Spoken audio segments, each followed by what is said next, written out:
Hello, all you beautiful people, and welcome to the stream. We are What's up, glad guys? you're here. My name is Alex, aka In the Bat Loop, and I have my good friend with me, host Lucas. How are you doing, What's my up? friend? Tired. I bet. Same here. And in a little bit, ladies and gentlemen, we will be joined by his lovely wife in a little bit. So excited about that because we haven't seen her in a while. I'm reading some of the comments here. Anyways, yes, we're going to be talking about the theme parks today. You guys giving you all the updates, everything that's been going on in the parks. I myself went to the parks this week. And Lucas has gone to at least a water park. So let me get to the comments because it looks like the comments already popped in before even the show's starting. Let's see. I saw Krista, you're here. Thank you. Thank you so much for being here early. Thought you were going to be late or not show up and we were going to have problems. But you're here. So I thank you. I love you. And yeah, you were saying something about we were on time, you guys. If the intro started at 9 o'clock and 20 seconds. And yes, Katrina, I don't have my hat on. So yeah, sometimes wear a hat, sometimes I don't. At least I have my Batman shirt on, so I was like, I have Disney on. I we're know. talking about Disney. Well, we're talking about theme parks. I can go get me a Universal shirt, which I got some cool Harry Potter shirts from the parks, and some Disney, but I didn't do it. So, anyways, hey, I see. Hey, Danielle, how are you doing? Glad you're here. Welcome to the stream. All right, so now you're making me feeling a type of way because I'm not wearing anything Disney. It's okay. It's okay. I do like your Buzz shirt though, and your Disney hat. I don't have anything Disney, so. And for you guys that are watching, go ahead and have your Disney gear on. And yeah, Disney Squad or Universal, because we're talking about both. Do you not see this, you guys, on the bottom? There's a castle and there's a roller coaster. The roller coaster's from Universal Studios. Thank you very much. Yeah, Katrina just had to change it up. But anyways, all right, let me get some of this up while you guys are chit-chatting. Yes, I am. But Team Woody. Talking about Buzz, though, I don't like the Buzz ride at Magic Kingdom. I don't know if I've said this. I still want to do the one at Disneyland because the gun comes off the cart. Yeah, that's what they say and stuff. So, yep. Krista says she has her pink Mickey shirt on. Well, you said Disney and Universal, and you're wearing Disney. So what does that tell you? Hey, there's DC stuff at Universal, so this kind of counts as Universal. No. Yeah, they do sell. Universal doesn't own DC though. But it's on Universal property. It's in the Men in Black store. Six Flags has a whole theme park area built for DC. So. Hey, Brittany, how are you doing? Glad you were here in the stream. Welcome. I have roller coasters with DC names on it, the Joker, Batman. It's because Warner Brothers. It's because Six Flags went to Warner Brothers. They're like, hey, can we have some of the rights to your stuff? But Universal, I guess, I don't think so. Warner Brothers was like, hey, because there's DC stuff at the parks all over. I don't know why. DC and anime, but mostly Warner Brothers stuff is at Universal, so this counts for. How are you wearing a lounge fly at this exact moment in time? Like, are you out doing something, or are you just chilling with it? Like, I don't understand the process behind that. These women with their lounge fly, Katrina, I don't know about so much Krista. These ladies, Yachty, when Yachty comes in, these ladies, when they probably go to bed with their lounge fly. That's how much they're in love and addicted to it. They probably have their bed is just surrounded with lounge flies. They just dive in there. They're just like making angel of the lounge fly. What are they called? When snow angels, but lounge fly angels. Ridiculous. Anyways, you guys, let me get some of this stuff up. Where do I want to start with this? Because I do want stuff. I know, and I do want Carla to kind of come in and not. I mean, I know she's coming in late, but I don't want us to get too ahead. But I don't want us to get I'm buying a little bit of time. But okay, But yeah, you guys, if you're in the stream, if you haven't hit that like button, it would really help out our channel. We really appreciate it. Thank you, thank you. Oh my gosh, I think I see Loungefly. I don't even know what they're saying. I'm over here trying to. Sitting in Loungefly, married to our Loungefly. Something about Loungeflies in August. Y'all are wild. Married to, yeah, see. So that it doesn't matter what they're doing. But see, that's the thing that I don't like about merchandising for like theme parks or like merchandising in general. Like they always merchandise towards females, but they don't have much merchandise towards males. That's true.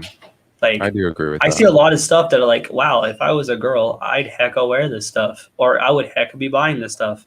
But as a man, I'd be like, wear stuff that targets me. I don't want just a little tiny bicky on like a Nike polo. Do I look like a polo kind of guy to you? No. Yeah, and I agree. There's some stuff that I see and I'm like, oh, and I know Katrina, I've had a talk with her and she was like, oh, you could wear that. And I'm like, no, I can't. Like there's the blue collection that came out. I like that color blue. Do you think they put something out that I would wear? No. Yeah, I know, and that's what but you're right, I agree with that. Watch, you're probably about to start a whole thing. Oh yeah, they're going off on Loungeflies already. Rule of thumb: don't pay full price for Loungeflies. There you go, Alex. Catering. Get a Batman. Yeah, I've seen some Batman Loungefly, but it's just like See, I wouldn't do it. Even the I would still. That's not for me. It's more on the girly side, you guys. Like I see it, and I've seen them. I've been sent some, and I'm like, oh, ooh, but like maybe a Loungefly. I guess there's Loungefly backpacks, like not the like actual full size backpacks. Then a Batman one of that. Yeah, I'll do that, but not the little smaller ones. I feel like that's more of a woman thing. So, but yeah, I mean, merchandising is great. I mean, it just doesn't, cater towards males all too much. Yeah, no, it doesn't. All right. I mean, granted, I found some cool stuff. I mean, like at the parks, but like there's not too much interesting things. There's not, but like a lot of it is, more towards, like you said, like the But women. On the topic of merchandise, there's a sweet merchandise out right now at Galaxy's Edge. If anybody's been paying attention to some news, that new what's it called? The new Darksaber. Yeah, Darksaber. That does look cool. I saw that. That does look pretty cool, but I don't know if I would. $200, $201, something like that. $200 for something that like I said, I can't use at the parks. Like it's not interactive. I don't care about no interactiveness. I know for Darksaber. I know for it's the Darksaber. Cool. You're crazy. Yeah. And so Katrina said it's sold out. Yeah, you have to get into a virtual queue for it. That's where it's at right now. Like everything's going virtual queue. It's if anything new drops for a couple month or two, it's going to be virtual queue. But anyways, just saying that would be that's a merchandising that is well spent. I would do that. And the box it comes in, ooh, crisp, so good. Oh, sorry, you guys, just getting some stuff ready. That little tease on because little Mr. Late not ready. No, it is ready. I'm just uploading some stuff. Mm-hmm. Anyways, let us start with. We can start with the VelociCoaster. Yeah, Gonzo called me out the other day complaining he couldn't get it. I still need to get a lightsaber too, like from the ceremony, but holding out for that getting a place on the Galaxy Galaxy Cruiser and getting one of them real life lightsaber replicas. Yeah, see, that's where I'm saving my money, is for something like that. Yeah, but that's gonna be like $1,000 guaranteed. Probably. Like at least $1,000, like $500, easy. But it's gonna be money. Worth it. I think I'd still rather have the Darksaber. Darksaber's dope. You just don't watch Clone Wars or Season 2 of Mandalorian. I know it's in Season 2 Mandalorian, so I will Rebels. get to it. There's a lot you don't watch. You're just behind. I know I'm behind. All right, you guys. So let us start off with one of the news. So yeah, today's topic: theme park updates. They updated the mask policy, which that is not even. Not even what? No, I just caught a little grammar error. But anyways, um, their mask policies are updated. There's some stuff going around the parks, from markers being removed, going from 6 feet to 3 feet. You can wear or Marvel. I love how today the comments are going to be good today, aren't they, you guys? Yes, yes, very, very Yeah, good. because over in Disneyland they showed more about Avengers Campus opening up. Oh, what? Never mind. I can't. I'm not going to say anything bad. You can't say anything bad because you refuse to watch them. Hey, we're gonna get to some news about that too. It's not just Disney World and Universal Studios here. We have some Disneyland stuff too. Yep. But I do want to bring up something funny, and let me see if I can pull it up without the computer going too slow. But so there's a new roller coaster called the VelociCoaster at Universal Studios Orlando. Islands of Adventure. Islands of Adventure. Or Islands of Islands of Adventure. Adventure. Yes, but it's in the Universal Studios theme park. Universal Studios Resort. You're gonna get very technical today, huh? Everyone's gonna be funny today, huh? Anyway, so that's going to open up June 10th for you guys who are curious or interested in going to this to that on that roller coaster. And there's an interesting, funny news about it. And let me see if I could pull it up. Fair warning: if you're wearing a wig, anything of loose material, make sure you put it away. So I agree, the space is great, but people didn't follow it, so it's not like anything's gonna be changed at all, really. Yeah. I can't tell you how many times there's someone right up in my butt in the middle of the line queue, or you know, I'm rubbing uglies with the person next to me walking by trying to get my Disney on. Yeah. I'm going back to the. Yeah, here's the thing too, Danielle. Like, if you're at the parks, and we'll get to that too. I was at the parks this week, a couple days. I went to Epcot, gone to Universal, and I still was creating space around me. Yes, in line, people were like right behind, breathing down my neck, and that's something I'm going to miss.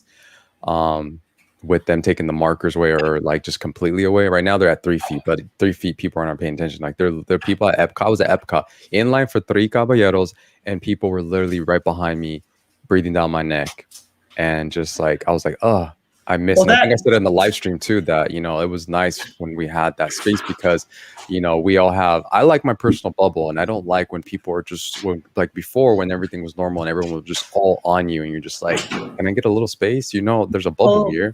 I mean, that line queue is already super claustrophobic after they put in the partisans. Yeah. Well, see, that I'm not even talking about there. I was talking about outside, when I was outside in the pyramid, when just outside and where it zigzags, people were just on me, right behind me. And what's interesting though, the markers there was no markers outside, but once you go inside more of the queue, the markers appear. And they're like about 6 feet still apart. So we haven't been back to Disney yet after they did. Well, we went to Blizzard Beach, but there was already like water park was already like more lenient on a mask policy and everything already as it is. But when you went, is there still like the certain amount of people allowed in the pyramid at one time? Like, are they still cutting it off? Yeah, they're still. Well, yeah, they're going. They ask you like how many is in your party, and then they wait, and then if it's like a few, then they'll let you go. So yeah, they're still keeping track of how many people are going in the inside. I wonder if they increased that capacity yet, because I know capacity has been increased. They're not telling us how much by every time, but they're definitely increasing it. They probably did. It did look like there was a little bit more people in there, but I don't know the exact number, and I didn't ask a cast member. We'll get to like line queues and everything, but I just kind of want to start off this one because it's kind of funny. Yeah. This lady goes on the VelociCoaster, you guys, and she was wearing a wig, and a cast member, it was over the other side of the fence, so they were able to retrieve her wig and hand it back to her. And that's where right here you see the employee having it in his hands. That's And hilarious. yeah. So if you're gonna go Man, on this, Carla would be having a riot with us right now. if you're gonna go, if you're gonna go on this roller coaster, please like hold on Just don't to wear it. a wig. Don't wear a wig, or hold on to it, or tape it down, super glue it, or something. Wear some better super glue. I don't know. So yeah, this roller coaster goes 70 miles per hour. Things are gonna fly off, Yeah, they especially are. wig. So lucky for her, they were able to retrieve it on the other side. It didn't go in the water because then that would have sucked for her. And yeah, so it was returned to her safely, you guys. So if anyone wanted to know, That's it's crazy. safe back in her possession. So something we can talk about VelociCoaster too. Tell us how it said it would open up on June 10th, was it, right? It's June 10th? Hmm. Okay, tell us how it's going to list up to the public on June 10th, right? We get a pass holder preview, right? Pass holders get to go on it. But now it's open at random times from that pass holder preview until June 10th for anybody. So why are you telling us it's open on June 10th if it's going to be open basically every day?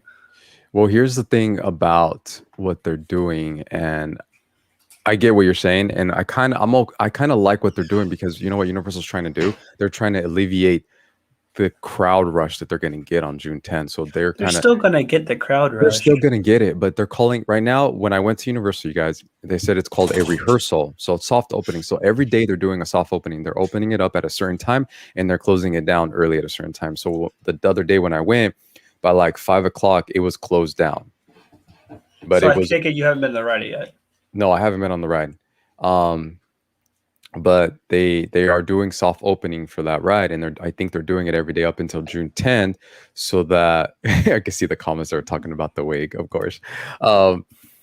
So yeah, exactly. Put your wig in the cup. That is a They have perfect lockers. example of a use of a locker at Universal Studios. Yes, You get your wig off your exactly. head, get your wig off your head, get your weave in the locker, and go home. Like just Exactly. don't bring your weave to a theme park. You have to go to the lockers. You guys, the lockers are in the queue. So you go into this awesome queue, and very close to when you're about to board onto the actual ride vehicle, there's the lockers. And then put your wigs, your whatever, your fake eyelashes, those are gonna come off. Anything fake on you, you better put it away in those gummies because they're about to You fly can't. off. Some people can't put everything fake away now. You might want to watch what you're saying. Or Right. you're gonna see something you don't want to. Exactly. Yeah. Well, I mean, if I'm going to see it at the end of the roller coaster, I could tell you that. Ah! Especially after that drop, everything is off. But yeah, so All right, guys, ladies and gentlemen. If there's any gentlemen in this chat right now, welcome, my wife. Hi. hello, Carla. Woo! Sorry, I don't Sorry, have. it took me a minute. I asked someone to leave everything, to set up everything for me, but he forgot. Oh, dun dun dun! Mhm. I wonder who that could be. I wonder, probably my kid, you know. Yeah, I know. You said he, so therefore it's a lie because we don't have a boy that we know of yet. Or do you? Or do I? We don't know yet.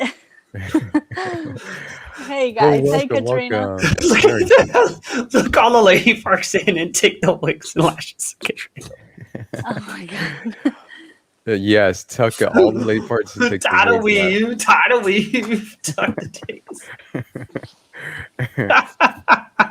Oh my gosh. Yeah, so I think you kind of saw what we were talking about, Carla. The wig, yeah, it was retrieved, handed back to her. So we're pretty much saying if you have anything fake on you, put it in the lockers so that they don't fly out everywhere. Wait, so, where did that happen? Universal Studios. on the VelociCoaster.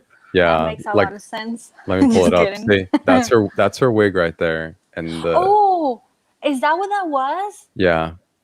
Oh my god.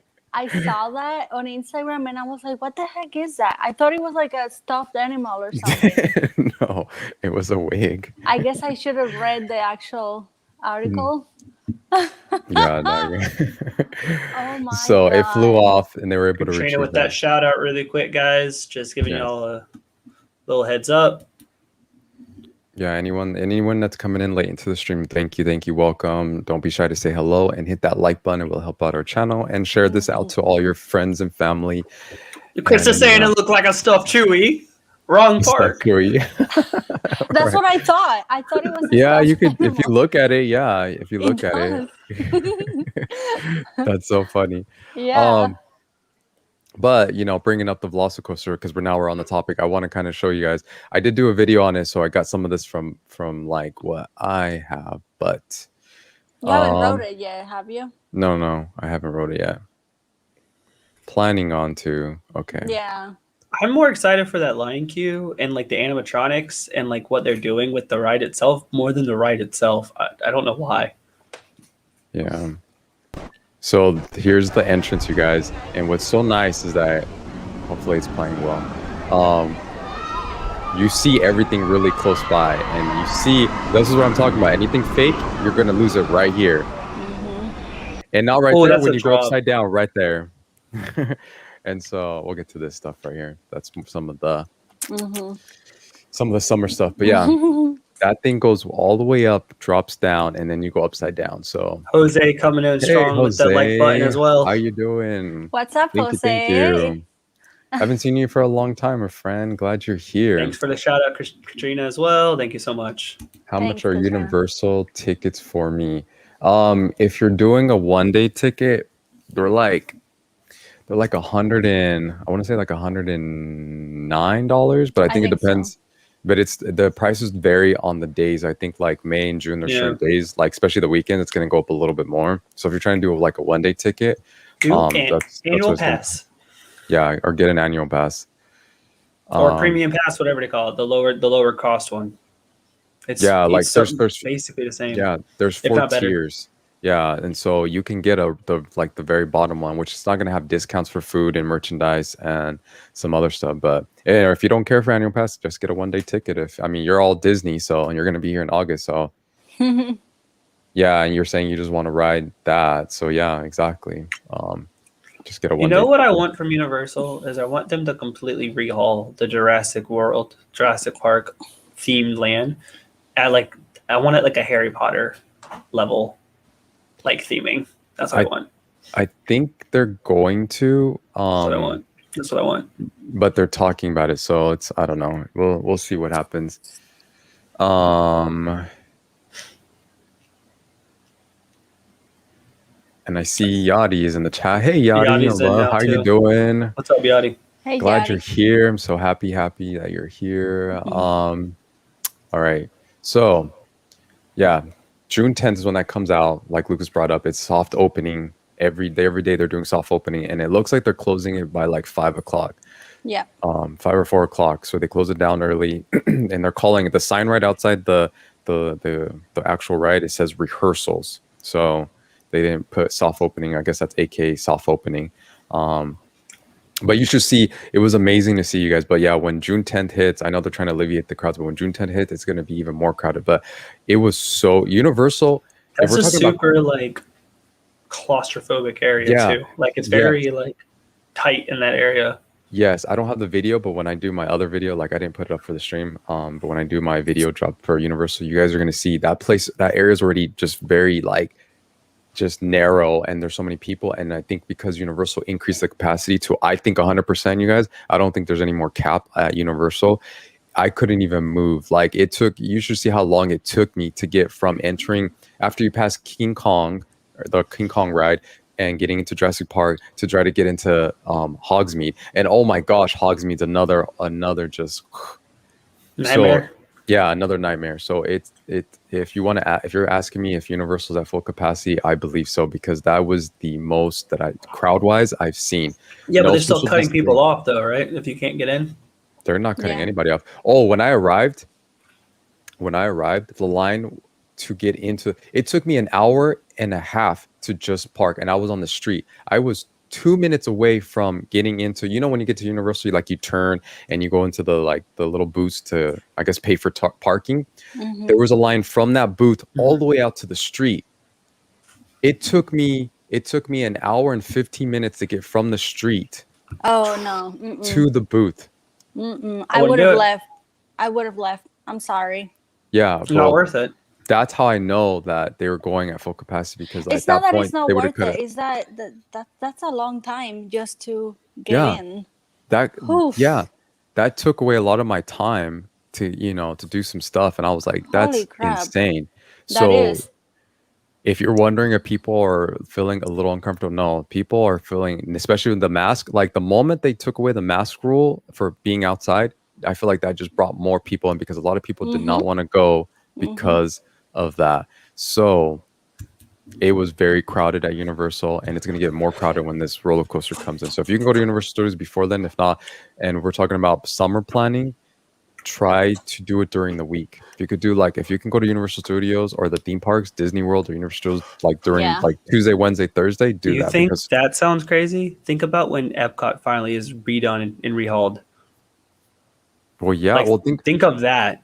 think of Epcot on October 1st when they open up Ratatouille Oh and it's the God. anniversary.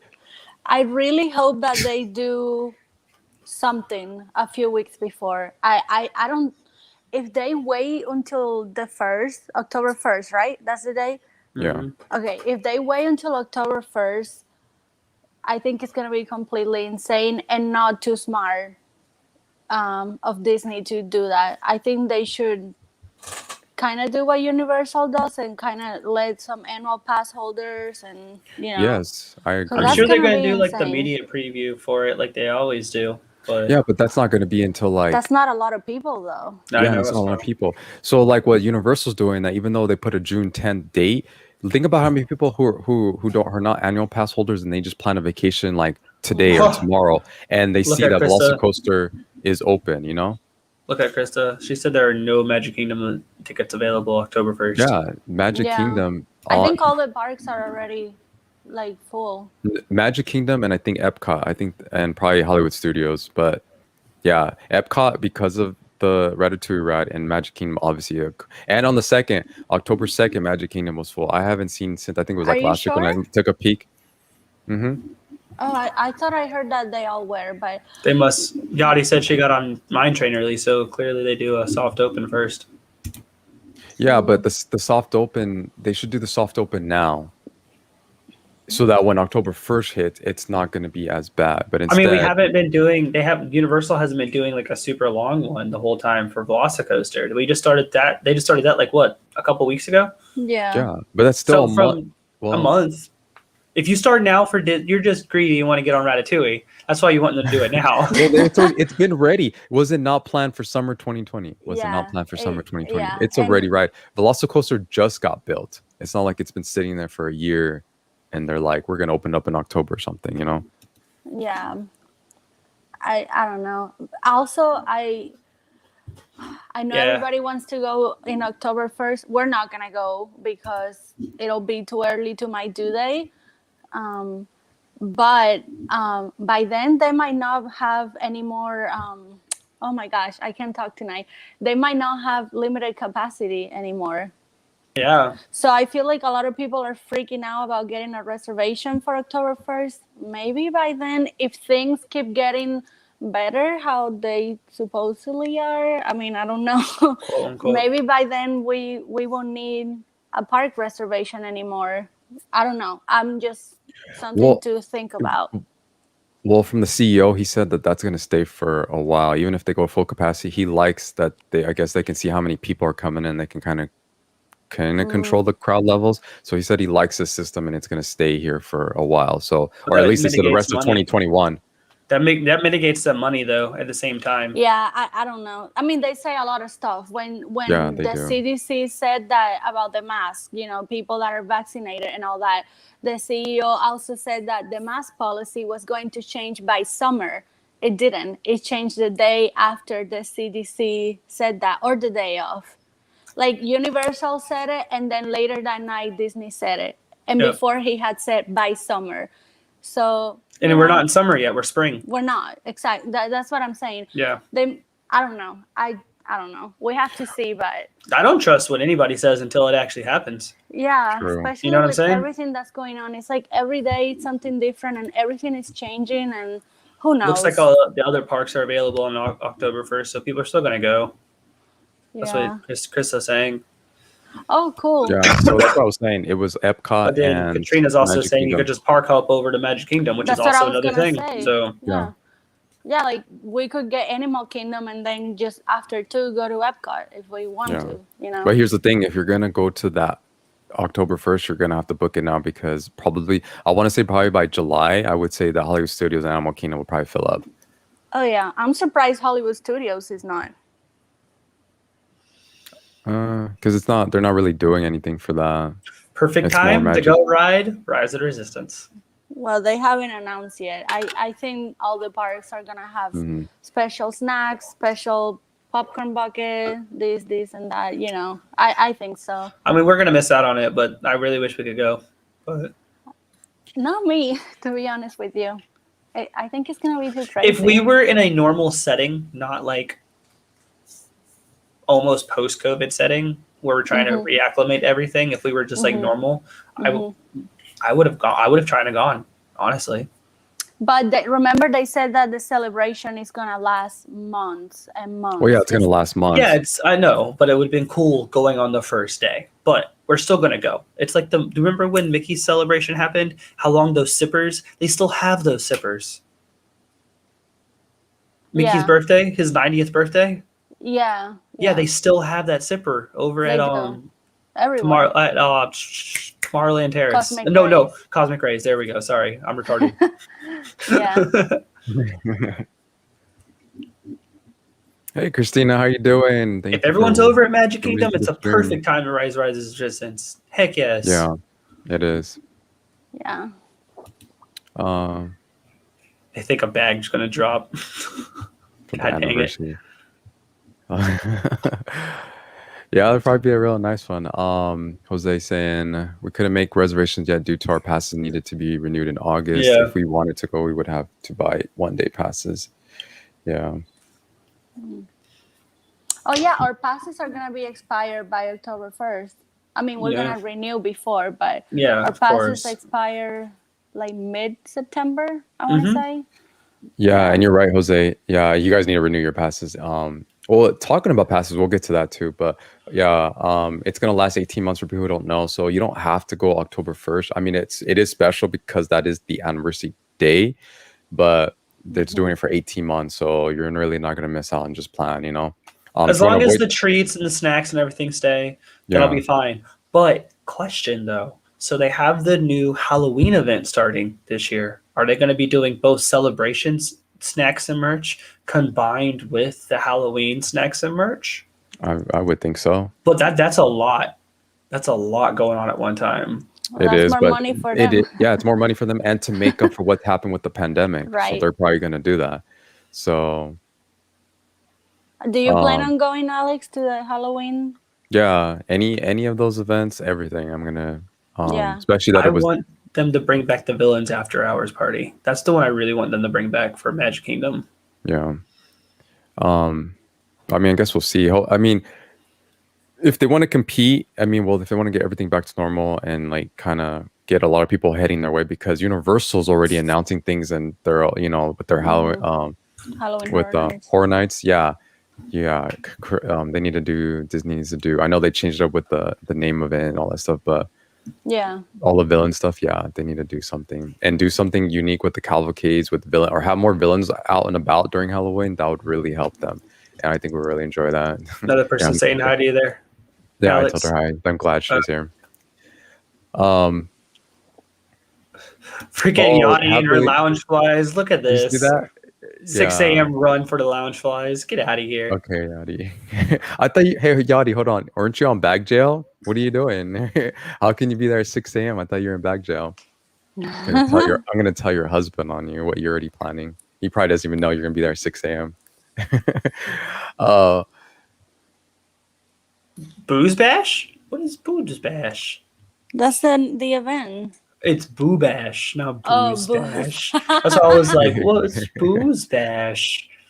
Krista, for the Halloween Horror Night tickets, they haven't set a price yet, but they usually range around like $80 to like $100. But like I think when it gets closer to Halloween, like if you were to wait, like if it was October 26th and you're trying to go from like somewhere sometime between 26, 27, 29, 30, 31. That's when they go up to like $100 or over $100. So if you're gonna go to Halloween Horror Nights at Universal Studios, buy the tickets as soon as you can get them. Lucky for me, I had bought a ticket last year, which they were doing a promotion to buy one get one free. So I have 2 tickets for this year. So I will be there. But yeah, it ranges around like $60 to $70. And then when you get closer to Halloween, when it gets closer to Halloween, it will just spike up to like over $100. So no, the Halloween Horror Night ticket is a separate ticket than the actual ticket. You don't have to buy like a universal ticket. You just go for like the whatever time Halloween Horror Night starts, which will be like what 6 o'clock, 5 o'clock at night.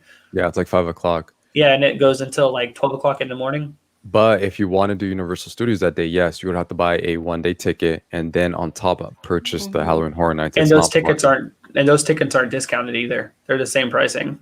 Yeah, they're if you're an annual pass holder, you get kind of like special discounted prices and all that stuff. So actually, the highest annual pass for Universal gets a free ticket. Or yeah. If you for those who are watching, if you get the annual pass to Universal and you get the best one, which is Premiere, you get a automatic free ticket to Halloween Horror Nights. Jose is recommending to buy fast passes for the houses for Halloween Horror Nights. Yes, definitely buy house passes because it's gonna be packed. I mean, it didn't happen last year. I mean, there was like a light preview. They call it Halloween Horror Nights 29.5 because it was supposed to be the big 30. So this one's gonna be the big one with the Beetlejuice and they're gonna go big on this, and so it's gonna be like just 10 times worse. Like I said, I mean, right now they're at full capacity and there's a lot of people there, and there's already a lot of people at Halloween Horror Nights. So the Halloween haunted houses are going to be busy, you guys. So yes, get passes. I'm with you there, Yachty. I mean, like, I like horror movies. I'm a big fan of slashers, but like I can't deal with like real things jumping at me. Like you know how you either have a fight or fight instinct or a fight and flight instinct? I'm a very fight and fight instinct. If something gets in my face, I'm punching it.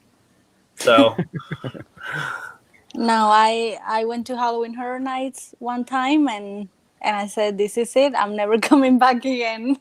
And nobody's gonna change my mind. It's not for me. I almost died. No.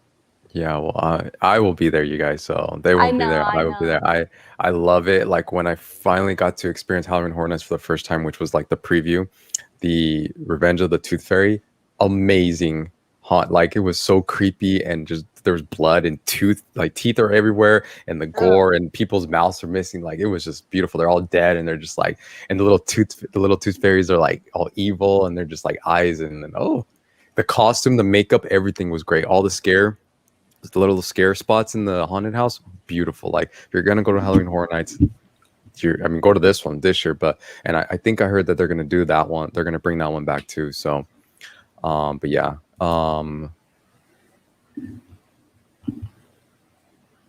too scared for horror nights. I like not so scary Halloween parties. Yeah, well, yeah. I mean, we like the Disney after hours parties too. But my gripe with the last Halloween event was it's supposed to be limited capacity or limited ticketing. Basically, it's supposed to make it feel like an emptier park, like you have like more time for yourself and you and your family, and you'll be able to enjoy the event. Right. The last time me and Carla went, which was not COVID year, but the year before that, 2019, it felt like a normal capacity park day. That's how many people were in there.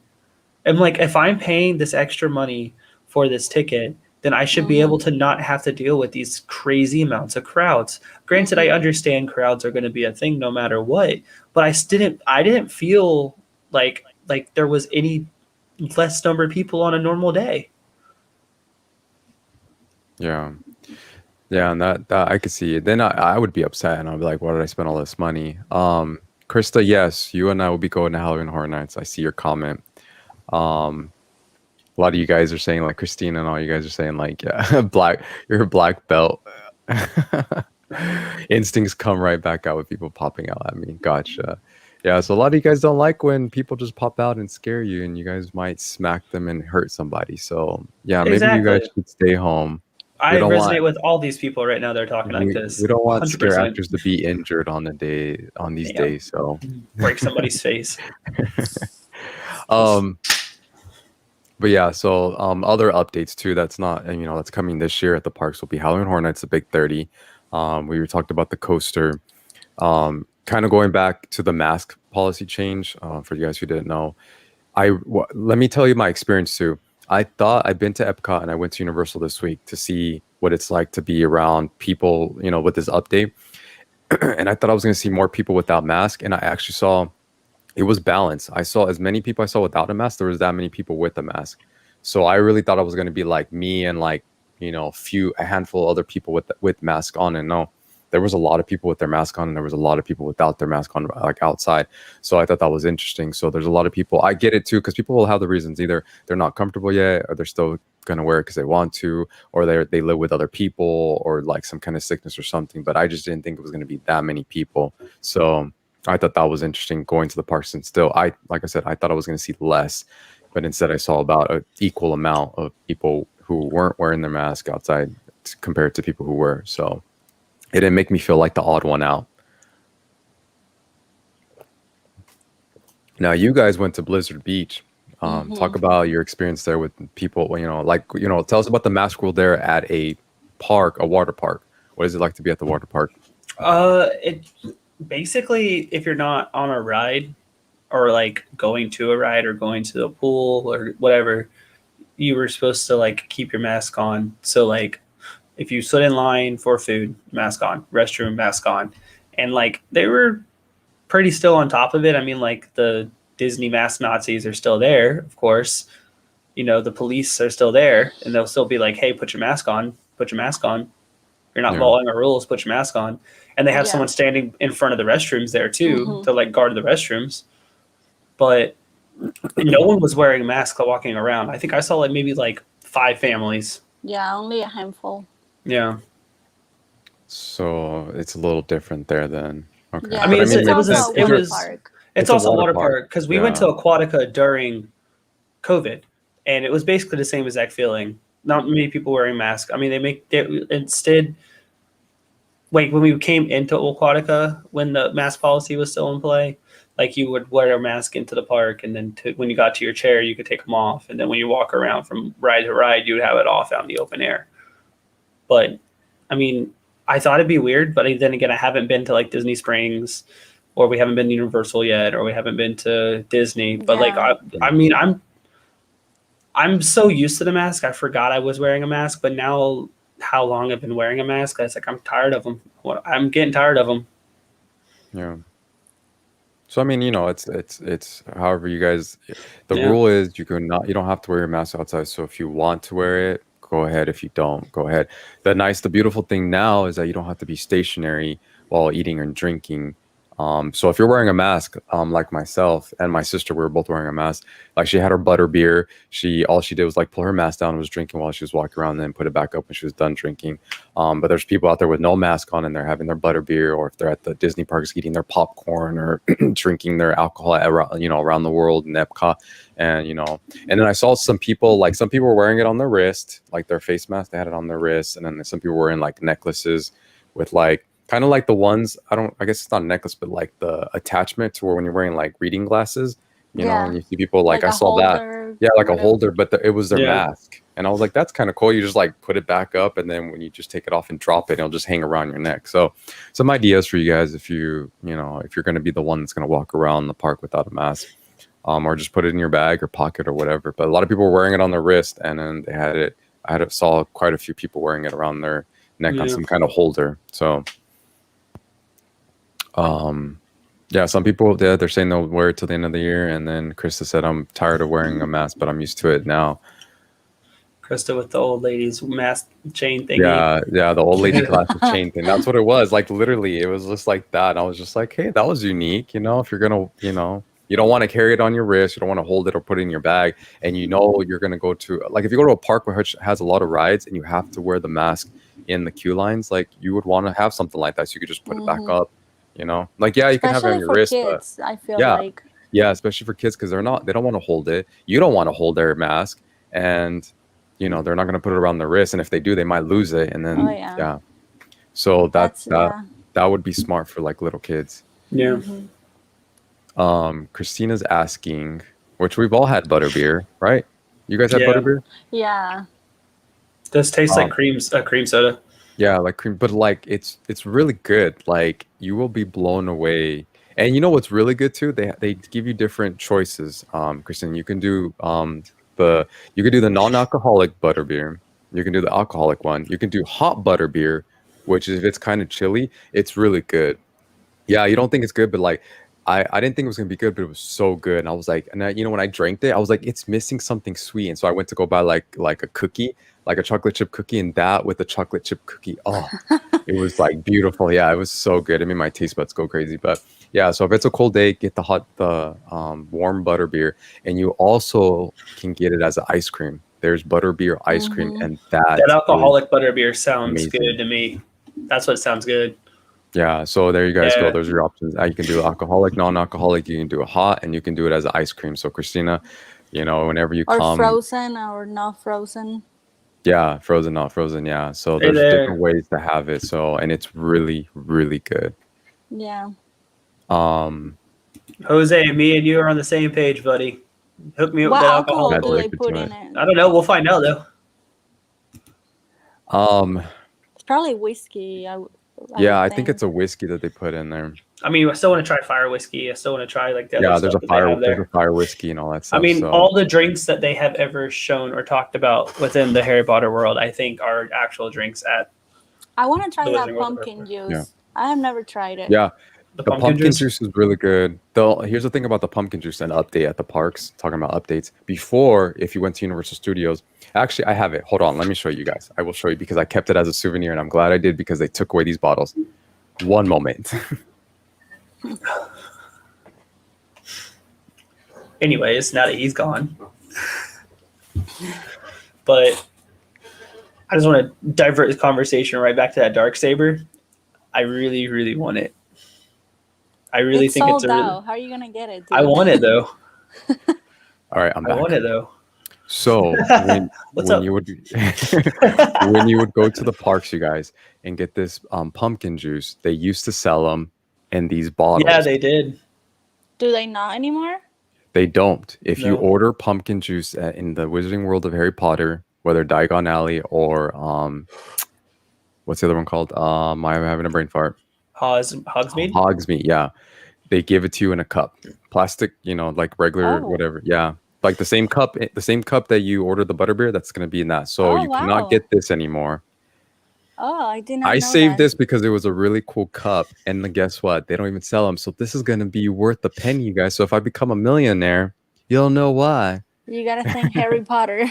Yeah, I know. Can you imagine someone's like, hey, you know, a Harry Potter fan might be like, I will give you $2 million. They would. $2 million. So I could see you getting a couple $1,000s off that later down the road. I'm gonna go for $1 million. If they don't offer me $1 million, yeah, Good luck. yeah. Hey, it might happen. So, anyways, that's something that. Yeah. Does anyone like the pumpkin juice? Christina's asking. I mean, I never drink it, It's really good. but You don't If like you're- pumpkin. I If- don't if like. you're- I am picky about my pumpkin. Here's the thing. So when I had asked, and I see Anna, you were saying hi, Anna. How are you doing? Glad you're in the stream. When I asked, because I asked the person, I was like, "So pumpkin juice, what is it?" You know, and he was like, "Well, it's like it's pumpkin puree with apple juice and some other juices, and it's really Oh. good, and it's really good." So That sounds I didn't- awful. I didn't think it was gonna be good, but when I ordered it and I opened the lid and I drank that, I was like, "Oh my gosh!" I was in love with it. I chugged that thing in like 10 seconds. Are you sure I it should was have because ordered it more. was good, or are you sure because of the packaging tricked your mind to have a placebo effect and made you think it was good? No, because I didn't even want to get it. My sister was like, "You should order it," and I was like, "No." I was like, "I don't think so." And then when he told me, he explained what it was. I was like, "What? That's so it's not even pumpkin juice, you know?" And I was like, "Oh, it's probably gonna be whack." And she's like, "Just try it, you know?" And I'm like, "Yeah, you know, I got to do it for my people's my video." So I did it, and yeah, it wasn't this. This didn't trick me. It's cool, but it was actually good. So I chugged that thing, and I should have bought another one. I told my sister I was gonna buy another one, and I didn't. So 100% Yachty. It was a placebo effect. You don't know that. It was. It was. It was. So, on another thing, I don't know if anybody on here saw that. You can They buy. have it. He was just Yeah. saying, yeah, you have it. Just not that. So if you container. buy it, you won't get this. They used to sell them in this. That's the only way you can get pumpkin You won't get juice. the fancy bottle. Yeah, you won't get the fancy bottle. You'll get like a cup of pumpkin juice. So you don't get a souvenir now. That's crazy. I'll stay away from that, and I'll find the alcoholic butterbeer. Plain and simple. Boom. Dynamite. Well, after you chug the alcohol butterbeer, maybe you should get some pumpkin juice. I am gonna try it for sure. Yes, thank I will. you. Hard pass on my part. It's just but always I will a get drunk. line, and I hate lines. There's probably like 5 carts, so There's like the 2 carts. There's like 2 carts in Hogsmeade. There's 1 cart in Diagon Alley. There's the 3 broomsticks, the Leaky Cauldron, and that bar area where the troll armor hangs. There's a bunch of places you can buy it from. Yeah. Yeah, and they all get a line. Oh, another update. You're just impatient. Another update. That spot that you were talking about, Lucas. It's called the hopping. Why am I having a brain fart? Where the troll armor is? Yeah, where the troll armor is at. Yeah. That it would have a line, and a line would wrap around, and it was kind of a long line, but they just introduced mobile ordering. So now they have a separate line on the other side. If you mobile order, which takes like if you go on the regular line, you're going to be waiting like 10 to 20 minutes to get some butter beer, butter ice cream, or fire whiskey or whatever. But if you do the mobile ordering, it's going to take like 5 minutes. So yeah. My brother. Yeah. Me and you both. Let's go get drunk on some butterbeer together. Chris is saying, so the point of this pumpkin juice combo is Alex is special. Yes, thank you. I'm gonna take it as a special, like I'm special, like anyways. Brittany's asking, do they make alcoholic pumpkin juice? No. But it doesn't hurt to ask. They probably, because what they do with the butterbeer, they kind of just add it, right? So yeah, they what just you add do, it. So what you do is you go get your pumpkin juice, and you're on your little train and go over to Universal Studios, and then you go over to the place where you get the shark in the water drink. You just ask them for like a shot of whiskey, and you put them together. Boom, alcoholic pumpkin juice. That sounds like a lot of work. But alcoholic pumpkin juice, and you can choose the alcohol. you know how there's another way you could choose your alcohol is if you put your alcohol in this bottle and take it to the park with you, and then you add your pumpkin juice, shake it up, pop the lid, and chug it down. You guys, thank you. There you go. You got stuff inside that bottle? I heard it shake. Yeah, I have like water in there. What happened was when I chugged it down, diminishing the price of a collector's item. It's just water. What happened was diminishing the price of a collector's item. What happened was after I chugged the juice, I didn't have a water bottle at that time, so I filled it up with water, and then so there's just water in there. But so now it doesn't smell like pumpkin anymore. Nope. So it's not. Who's gonna want that anyways? Like, hey, this is diminishing the quality of a collector's item. The quality, it probably still smells like pumpkin. I don't want to smell it. It's probably rotten pumpkin now.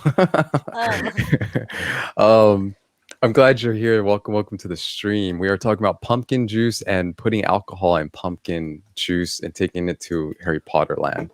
Anyways, but thank you for being in the stream. For you guys who are coming in late, welcome. Thank We're you talking guys. about theme park news, updates, everything that's going on. And if you haven't hit that like button, please do. It will help out our channel. And don't be shy to say hi. Did anybody see the new Disney cruise? That's Disney Wish, right? Mm-hmm. I know you saw it. Yeah, I know, because you. Yeah. Guys, we totally don't live together. I don't know anything. Just she knows. Oh, that's why when you guys are live streaming, you guys are in separate houses. You guys aren't even in the same house. Totally can't hear me right now.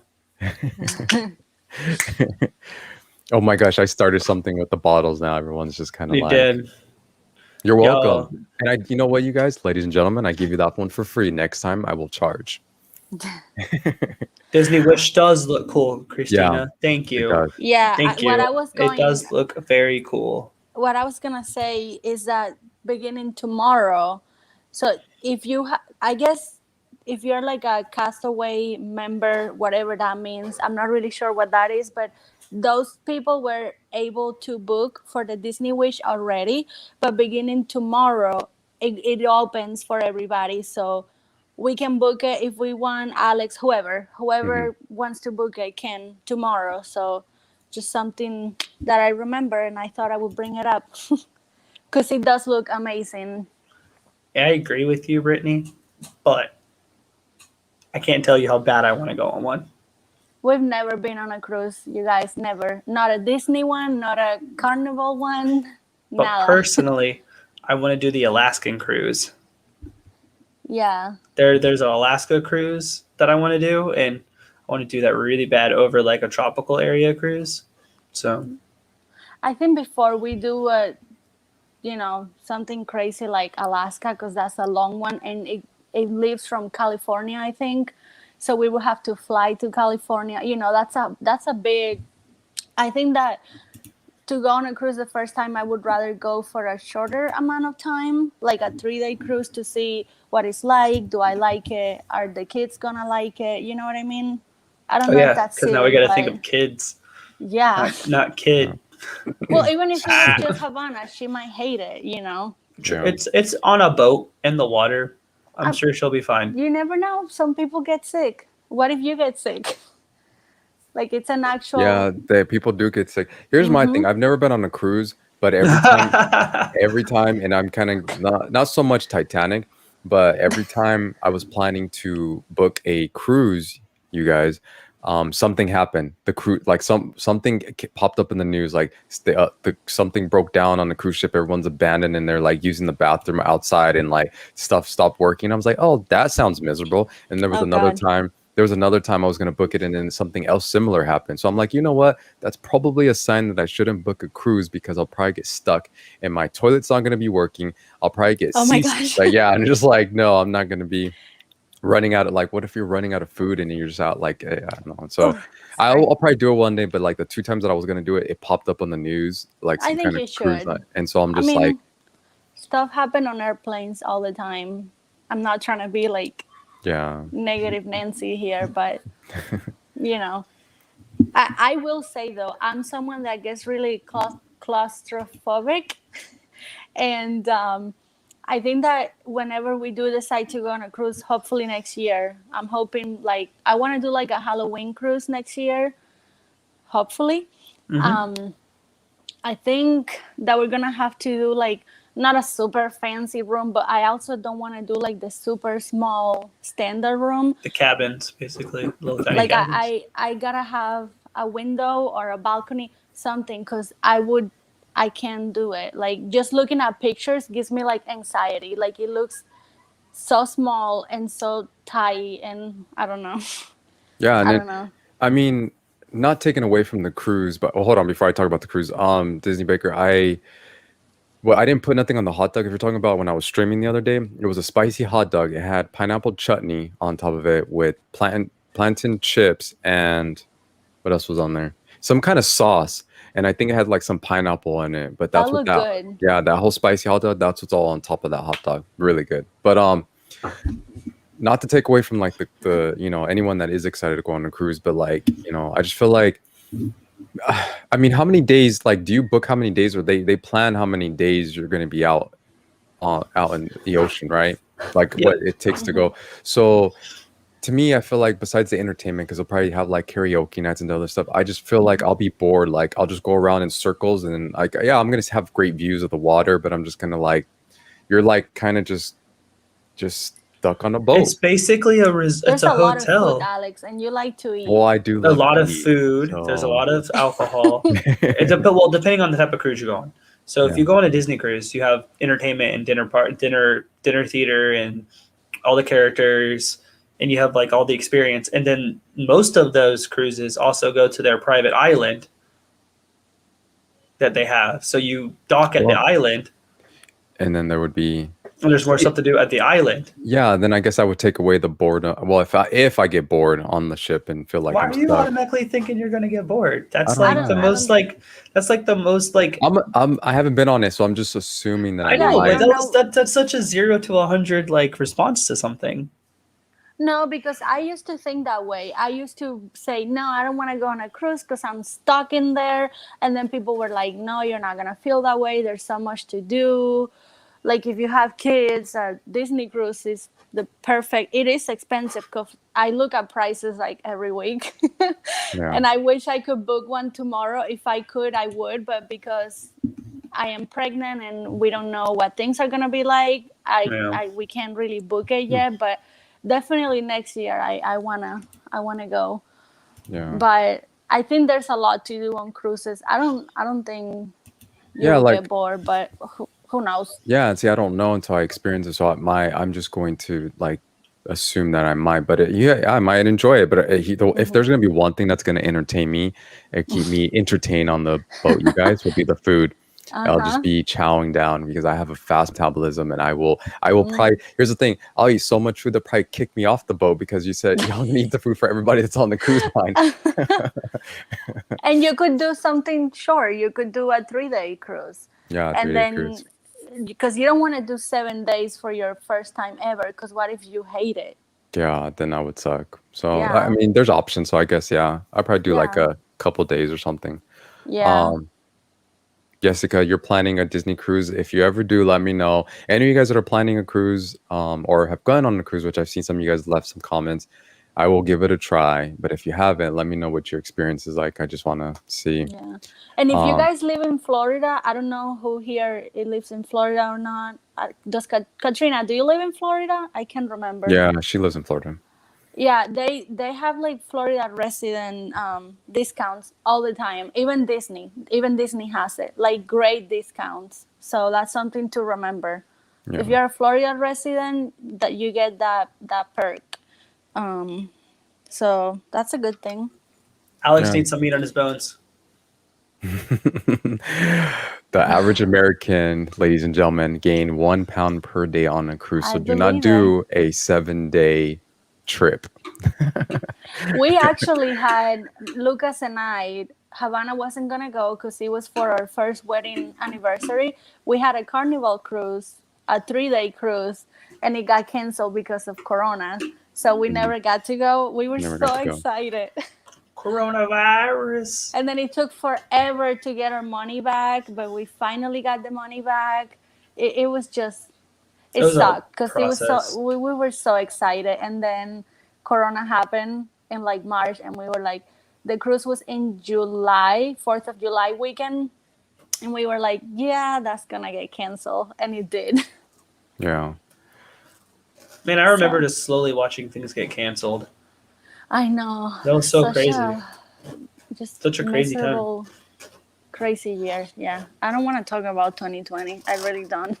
Well, that's why 2021, and now we're talking about cruise ships, and they're all back and stuff. And full capacity, and all the new stuff coming, and beautiful Epcot coming, and the Tron roller coaster, and the VelociCoaster. Yeah, and everything. And like I said, Universal's full capacity. And to answer your question, 22, yeah, that's what we're talking about, the cruise ships.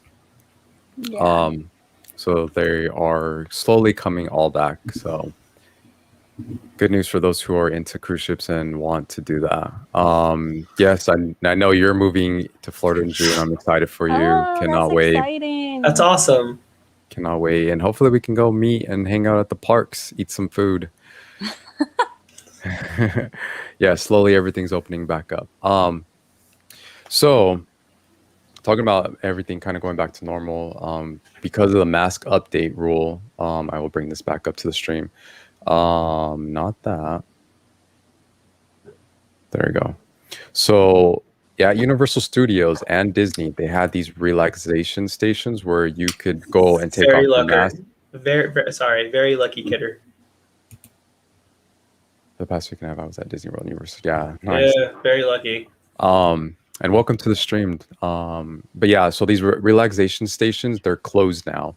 So Universal Studios and Disney had these spots where you can. It's like taking a break from wearing your mask, but because you don't have to wear a mask outside. Yep. They took away these relaxation stations. So again, things that are going back to normal. Another thing that I noticed, this is small stuff, yeah, and probably you guys are gonna be like, "Oh, who cares?" But like the trash cans at the parks, especially at Epcot, and Universal, they used to be held back so that you didn't touch the lid to throw stuff away. And now they're back to normal to where you got to like now push. So it's little small things like that. They're just kind of like that they're doing. But yeah, so all those relaxation stations are definitely gone. I heard that they also got rid of the hand washing stations. Yeah, I don't know if you saw them or not. No, I did not see any of the hand washing stations. Those are gone too. They used to have those out. What do you mean who's? What? I'm so confused. Me too. You very. Anyway, so now if you're gonna wash your hands, if you're still kind of being like you're still a little freaked out about the virus, you're gonna have to go to the restroom now to wash hands. And you know what was the nice thing about those hand washing stations outside the parks? There was a time I ate ice cream at, I think it was Magic Kingdom, and it was melting, and my hands got all sticky, and I was kind of far away from the nearest bathroom, and I had my camera stuff, and I was like, you know, I don't want to walk all the way to go wash my hands, but they're really sticky. And one of my pet peeves is like sticky hands. I just don't like the feeling. Anyways, I turned to my right, and like 5 feet away was one of those stations. I was like, it was like one of those, and I was like, oh, and I ran to it, and I was like, yes, thank you guys for having this out here. I was all happy and everything. I was like, Disney is the best. You know what I hope they keep forever? The hand sanitizer. That is such a good thing to have. That is, because even if you take away you know, the whole, like, you know, whatever, the virus goes away, whatever, it's still okay, understandable. Oh, I didn't see Baker's comment. I'm sorry, Baker. All these comments came in a little fast all at once. I didn't see it. I really can't see unless I go like Hello, this. Baker. Hello, Baker. Hey. Nice to meet you. I thought I had I guess it's not showing, but anyways, the hand sanitizer. Yeah, the hand sanitizer, because people are dirty, and and for ladies, and just, I mean, there's some guys dirty out there. Dirty people. If I'm gonna say some people who are dirty are men. I go to the restroom. You know how many times I see a man go in the restroom and walk right out, and I was like, oh my gosh, no, you didn't. I'm sitting there washing my hands, and they just walk out, and I'm just like, ew. Let me interrupt you really quick. You want to know who's dirty? Toddlers. Yeah, toddlers too. Yeah. They don't play around. They don't care. The stuff I see my child do, it's like, and then she'll come and hand me a snack, and I'm like, no, thank you. Yeah. Like, toddlers are, and I mean, there's a bunch of kids at Disney World, so I don't think they're gonna keep as many when we're fully back to normal, but I think they should definitely keep some, because it's such a helpful, especially before you get on a ride, or maybe after. Yeah, I don't know, I really like that. I mean, right now they're still there. I like the hand sanitizer stations. I didn't really ever notice hand washing stations. Well, that's what I'm saying, the hand sanitizer. Yeah, the hand sanitizer. The washing was that brown looking thing. Yeah, the big thing that unless you're like really looking for, or you're like next to it passing by, you don't really notice them. It's weird because they're in spots you that should be noticeable, but you don't notice them unless you're passing by and you go, oh, hand washing station, you know? There was one. Well, interesting. If you go to Epcot, if you ever went to Epcot, if you walked right in, passing the construction of the Galaxy of the Guardians, there was one kind of close to there. But you probably didn't notice it, because maybe everyone's all over here looking at the Thanks for that shout out, Katrina. Galaxy of the Guardians construction. You miss it. So it's like little subtle things that you don't miss. But hand sanitizing stations are still there. I was there at Epcot. I was there at Universal Studios. But here's a new update, you guys who are thinking, or who haven't been to the parks, or have been to the parks. When you would go to Universal Studios, in the queue, all the rides at Universal Studios, they would have the hand sanitizer bottle, the employee, and they would put it in your hands so you can use it before grabbing 3D glasses or going on a ride. Yeah. Now, there's not there. There's like a station now outside the ride, or right before the ride. So there's not an employee anymore making sure you have hand sanitizer before grabbing your 3D glasses, like on Spider-Man, Transformers, or before you go on any of the rides. So that was a new update for me. So I'm laughing at Krista's comment. No, kids are horrible. Kids Kids don't care. You know, and then order food via phone. I mean, most places have mobile order pickup, and me and Carla, when Corona first hit, and then when they reopened the parks very slowly, I was not too like, it's like I don't want to use my phone to order. I've never used my phone to order before, but now I love it now. we always use mobile ordering. Yeah, so there's the option is there, but there's a lot of places that will take like you can just walk up and just order food. So, but if you want to beat the crowds and the lines, I would suggest doing putting your credit card on the whichever mobile app, the Disney or Universal, and do mobile ordering. It's so convenient and fast, you guys. Yeah, it is super convenient. And it saves time, especially like you said, Alex, if you have your credit card already saved. Yeah. And you can also Apple Pay. If for those of you that have iPhones, the Apple Pay, when you go to pay, at least for the Disney, I have not used Universal, but for Disney, you can Apple Pay through mobile ordering thingy. So it's so easy. It's super easy. Yeah, and the other thing too, is when the nice thing about mobile ordering, you don't have to be at that location. So if you're at like Harry Potter, you don't have to be at the Leaky Cauldron to order. You can literally be at the entrance of Universal. And I've done this plenty of times. Like if I know what time I'm going to eat and how long it's going to take me to walk to whichever fast food dining, whatever, I pull up my app, I order it, and then I have it, when I get a little bit closer, I'll say, start getting my order ready. And by the time I walk up to it, food's ready. So you don't have to be in the vicinity of the location, you guys. You can be anywhere in the park to mobile order, and you can have the food ready by the time you get there. So And if you're someone that likes to, I know a few people that don't like the mobile order because they think they're not going to get a receipt, like a paper receipt. They do email you a receipt. So that's just something to mention. Jose, when you go to stay at a resort, you can link your credit card to your resort room, which then links to your Magiband. So you actually can. It's not an all the time thing, but it's just. Well, that's only if you're staying at a resort. Yeah, it's a kind of thing. So. But they're trying to make it. They're trying to do it so that you can just pay with your Magic Band, like even if you're not a resort guest. I mean, that would be smart. Yeah, because a lot of people want that. I mean, it's kind of like having an Apple Watch and you just pay with your watch. So I can see the convenience of it. I think Disney's working on doing that. That's why Magic Bands are not free anymore, because they're getting ready to add all this new stuff. They're not stupid. Yeah, they're not. And I think it's a really smart idea as well. Yeah.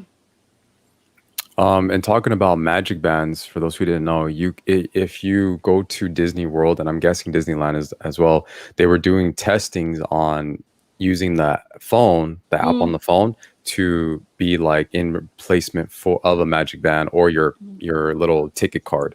So now you can enter the parks at the theme parks at Disney World with your phone and just go up to the little thing that. So you don't need to have a Magic Band, and if you don't want to pull out your card every time, or if you forgot your Magic Band, just pull out your phone and you can touch it on the little Mickey logo, and you can enter the parks like that. For those who didn't know. Wait, Disneyland doesn't have Magic Bands? No, they have the cards. They have those cards. Yeah. I didn't know that. They only have the cards. Yeah, that's what. It's crazy, right? And I did not know that. Chris is also for the Magic Band Pay. I'm so for the Magic Band Pay. Like, I love Magic Bands. Every time we stay at a resort, we link our Magic Bands and our credit cards together. Hey guys. Hey, here for the moment. How are you guys doing? Welcome to the stream. And Leslie, you made it. Glad you're here. I know you said. What's up, guys? What's up, guys? I'm happy all you guys are here. Don't forget that like button. We'll really appreciate it. Thank you for showing up. Right now we're talking about Magic Bands and adding like credit, or it'd be nice to add your credit card to Magic Bands. Well, consistently add your credit card to the Magic Band. Yeah. I don't know. I guess because I haven't. For those who didn't know, I bought my first Magic Band, which is like right here in front of me. This Raya one. I had just bought my first Magic Band a couple months ago. You bought a Raya one for your first one? You never told me that. Yeah, a Raya one. Yeah, this is my first one. Yeah, I put it up on Instagram. And by the way, for those who are not following us on Instagram, it's right there on the side. Follow us. We post some great stuff. Wait. There we go. Haha. Fingers are a thing. But yeah, it was Oh my Raya, God. and how cool was it that I was at Epcot. Yeah, I was at Epcot, and I was just walking around, and it said new, and it showed the Raya because this was like maybe days after the movie just came out, and I was like, no better, No better time Magic than now. Band. Yeah, better time than now, and no better Magic Band than that because my favorite movie is Aladdin, so I was trying to get the Aladdin Magic Band as my first one. I was debating between that and Ratatouille, and I forgot some other a Star Wars one, but that one was just perfect. But anyways, yeah. 1 second. I'll be right back now. Okay. I know what he's gonna go do. He's What's he gonna do? Something with the Magic Band?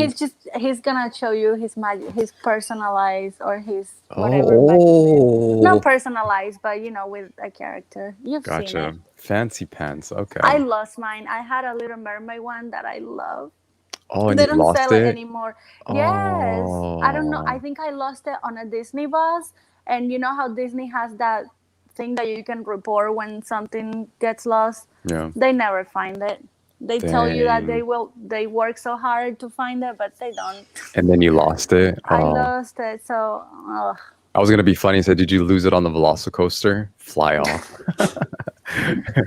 Oh, great, you guys, ladies and gentlemen. Okay, Luke is show about to show off. off his Magic Band. Everything's falling apart on me. Don't look at me. Okay, now look at me. That's mine. One of yours. Ooh, That's mine. They Let me don't tell sell you. that one anymore either. that's Yep. a good one. That's my favorite movie. I was a telling good him one. about my Ariel one that I lost. Yeah, that's sad face. I know. Yours is not better, Katrina. I'll fight. I was You're like saying, so yeah, stupid. at the Character Warehouse. And here's the thing: Aladdin is at the Character Warehouse that I saw, and he's like $8. But I'm like, what do I want 2 Magic Bands right now? There's times like I've gone to Disney a couple times and I forgot my Raya Magic Band, so I'm just like, Oh well, no. yeah. So I'm just like, I just I use my just phone. think that magic bands are the most convenient thing. How can you not like that movie? Katrina wasn't like, what? I didn't see it. She doesn't like Raya? not Nightmare. Raya. Nightmare Before Christmas. Really? How can you not like Nightmare? Oh, That's you're on a spot now, personal Katrina. attack. That's a personal attack. That is a personal attack. That is against me. It is. Look, Katrina. That is a personal attack, ma'am. I mean, it's an okay movie, Lucas. I'm sorry. Wow. You're she an right AK there. movie. She hates it. No, I don't hate it, but I No, don't. Katrina's saying she hates. Oh, Those are some big words. Those are Jack some was so big mean words. to Sally. He doesn't even care about Sally. You know what? We're not gonna get into that. We're not. Looks like a discussion for another time. But yeah, anyways, our kids even love the bands. Yeah, Oh. the magic bands are so convenient. What I was gonna say is that we stay at the resorts a lot because we don't live in Orlando, so we go a few times a year, and you can go in the pool with your magic band. It's like perfect. Like you can get in the water with it. It's not like it's gonna get damaged or anything. It's just super I convenient. lost my husband Magic Band when we got her married. When we went for our anniversary, we got a husband and wife Magic Band set, and then I lost mine at a water park. Yeah. Dang. So she lost hers, and you lost your you guys. Well, no, she lost her personal like one like this where it's got like designs on it, and I lost a colored one that said husband on the inside. On the inside. Whereas Yeah. this one has like her like little nickname for me on the inside. I tell you what. That's what I like about these is like you can also put nicknames and stuff on the inside of them. Pretty I cool. guess. Yeah, I could have done that. But I tell you what, if I lost this Raya one, I would be crying. I'm pretty sure I can buy Oh, I another would one, cry but- if I lost this one. This is Yeah. this is the one I 90% of the time wear to the parks. And Carla's Yeah. like, no, you need to wear a colored one today. And she throws this one at me instead. And I'm like, but Nightmare. Welcome to the stream. Yeah, I guess there's some people don't like it and some people do. All of them. All these people. All these haters. They on my list. Just check This is them what off. This is what I love about the stream. We can go from park news and now we're talking about I the Disney know. movie. I know. I was gonna bring up well, just real quick, we'll kind of go on the mask one, and then we'll be done with mask. Yeah. So, if you guys don't like the mask and you want to try to see if there's a loophole and you want to like play the whole, don't tell me what to do. Well, interesting story. So, at Disney World, this person, a Reddit user, reported this. They were in line for the Navi River at Animal Kingdom, and the group in front of them did not abide by the new mask rule, which clearly states that you got to wear a mask while you're entering the Disney World attractions, right? Mm-hmm. Apparently, these Disney World guests had their masks down over their chins while in line for the attraction. And even after being told by different cast members multiple times, they did not listen and continued to pull down their mask while in line, and especially when the cast members weren't looking. So it's one of those where like they tell you and they're like, oh, fine, they probably put it out. The moment they walk away, they're like, and they do that. So watch somebody do that multiple times. Yeah. Eventually, according to the Reddit user, the group was removed from the theme park because they did not listen or abide to the new rules. So, you guys, they're allowing us to not wear masks outside. Just be happy with that. Baby steps, and then it'll eventually be the attraction. Don't be, I'm dead. I'm dead. I'm dead. I'm dead. I'm going. I'm clocking out. I'm going home. Like, I'm done. 50 Shades done. I'm done. And here's a quote from like the Reddit, and this was interesting. So we were waiting in line for the Navi River journey today, and there was a group in front of us who had their mask down over their chin, like I told you. So one of the guests said, "We've been." Or hold on, let me go to the no joke. Just as we get into the cave, so right when they were told outside the cave. When they got into the cave, a cast member comes and confronts them, telling them that they've been told multiple times and haven't complied, and they were going to be removed. One of the guests said, "We've only been told 2 times, so that isn't fair." And then the guy said, which was false, because he's saying there was more than twice that they were told. To which the cast member said, "More than once is more than enough," and they removed the group. Good. I mean, freaking, you remember? I think we talked about it. Remember when we showed the video of the guy that was being kicked out of Hollywood Studios when this first all going on? Yeah. Like that was then like a day later, that's when the announcement started going off, and that's when you saw like the people in the yellow shirts appear with the iPads, and that's when you saw like all the signs go up after that event, after that like escapade happened. So if people start doing this, then like I think Katrina just said it right here, like they're gonna go back. We're gonna go backwards, not forwards. Yeah. I hope not. So you guys, if they're allowing us to hi Davey. What's up, Davey? Hey, hi, welcome to the stream. Davey. Glad you are here. Welcome. But yeah, if they're allowing us to not wear masks outside, you guys, so be happy with that. But once you get into attraction of any of the rides at Disney World, Universal Studios, go into the bathroom, go inside for eat, inside the restaurants, put your mask back on. Again, if you need the granny little chains to put them, like, do something, but don't be wearing it down. Don't like wait till they don't, for the most part when I went to Disney World and Universal Studios some few days ago, I didn't see any issues. Everyone was walking around with no mask outside. The moment they got into the line, everybody had their mask. There wasn't like one person or a few people like not abiding with the rules. The only thing that I saw in the queue lines at Disney World and at Universal Studios were people were not keeping the social distancing. So the markers were at 3 feet and people were just all up against each other. So I still created space, but there's that. But other than that, people were listening. So, but if you don't listen, you will be removed. I would hate to be a cast member right now. Sorry. I want to put this out there though. Like last time I was at Universal, Carla actually left. I went with a buddy of mine too, and Carla left us to go to Hollywood Studios because there's not much to do at Universal for someone who's pregnant. So when we were there, I started noticing a lot of people are doing the nose thing or like walking around with part of their mouths hanging out. That was before this whole rule came out. And it was already happening there, like more frequent than it was the first couple times we went. And I was like, why is this happening and no one's going out of their way to try and stop these people? Yeah. So I was getting a little like interested, I guess. I was wondering if they were about to relieve the mask rule because the cast members or the team members, whatever Universal calls them, weren't being as hyper aggressive as they were in the past. But we haven't been to Disney in a hot minute either, so I don't know how they were operating either when it comes to mask. But clearly, they're still on top of their game about it. Yeah, and they will, like I said, they'll kick you out. So,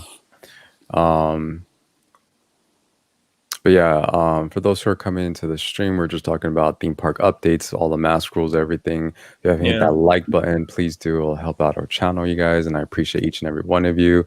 We're having a fun chat, and if you're not too shy, don't be too shy and say hello. We would love to read your comments. And let me get back to Jose real quick, but I'm just gonna say goodbye to Krista because she looks like she's leaving the chat. Bye, Krista. Bye, Krista. Good night. Thanks Good night. for watching. Thank you for being here. Thank you for being the first one here, because you wanted to make a big entrance about it. So, but Jose's got a pretty good point that I want to point out too, because I definitely said it earlier in the stream about the Three Caballeros ride, how claustrophobic it is in that area.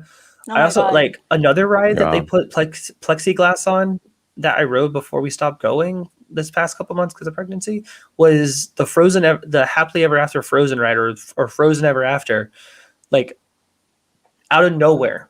So this ride was running the whole time during COVID, and then out of nowhere they decided to put up plexiglass in front of me. I can't see half the ride. Yeah, it was not a fun experience. But why would you put that up during COVID, towards the end of what was supposedly getting better? Mm-hmm. People are getting vaccinated. Why would you put that up now, not at the beginning of the thing where we all were already adjusted to still sitting together? Well, and that's a ride that has a water splash. I mean, it's not a lot, but the plexiglass gets wet and it has watermarks on it. Mm-hmm. So unless you sit in the front row for Frozen, for example, unless you sit on the front row, it's not the same experience. Yeah, it's not.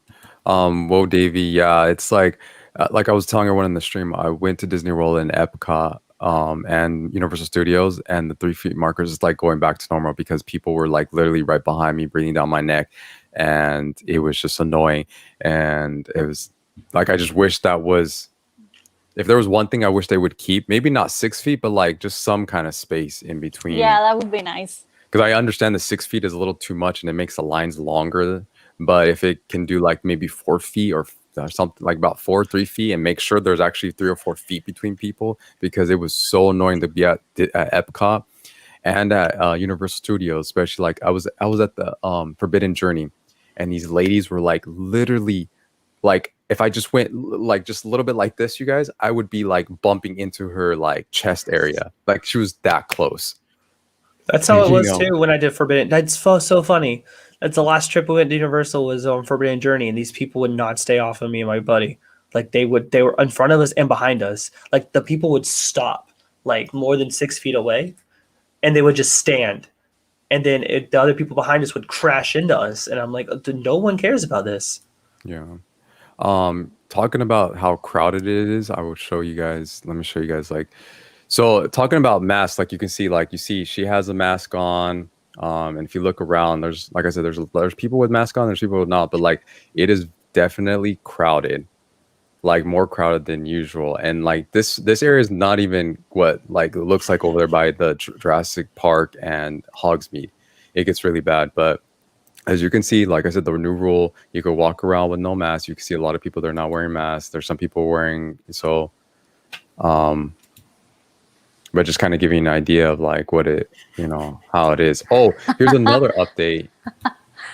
Yeah, no, I see what you're talking about, David. Yeah, and that's what it's just, take this off for a second. So another update, just talking about Universal Studios for people who have children.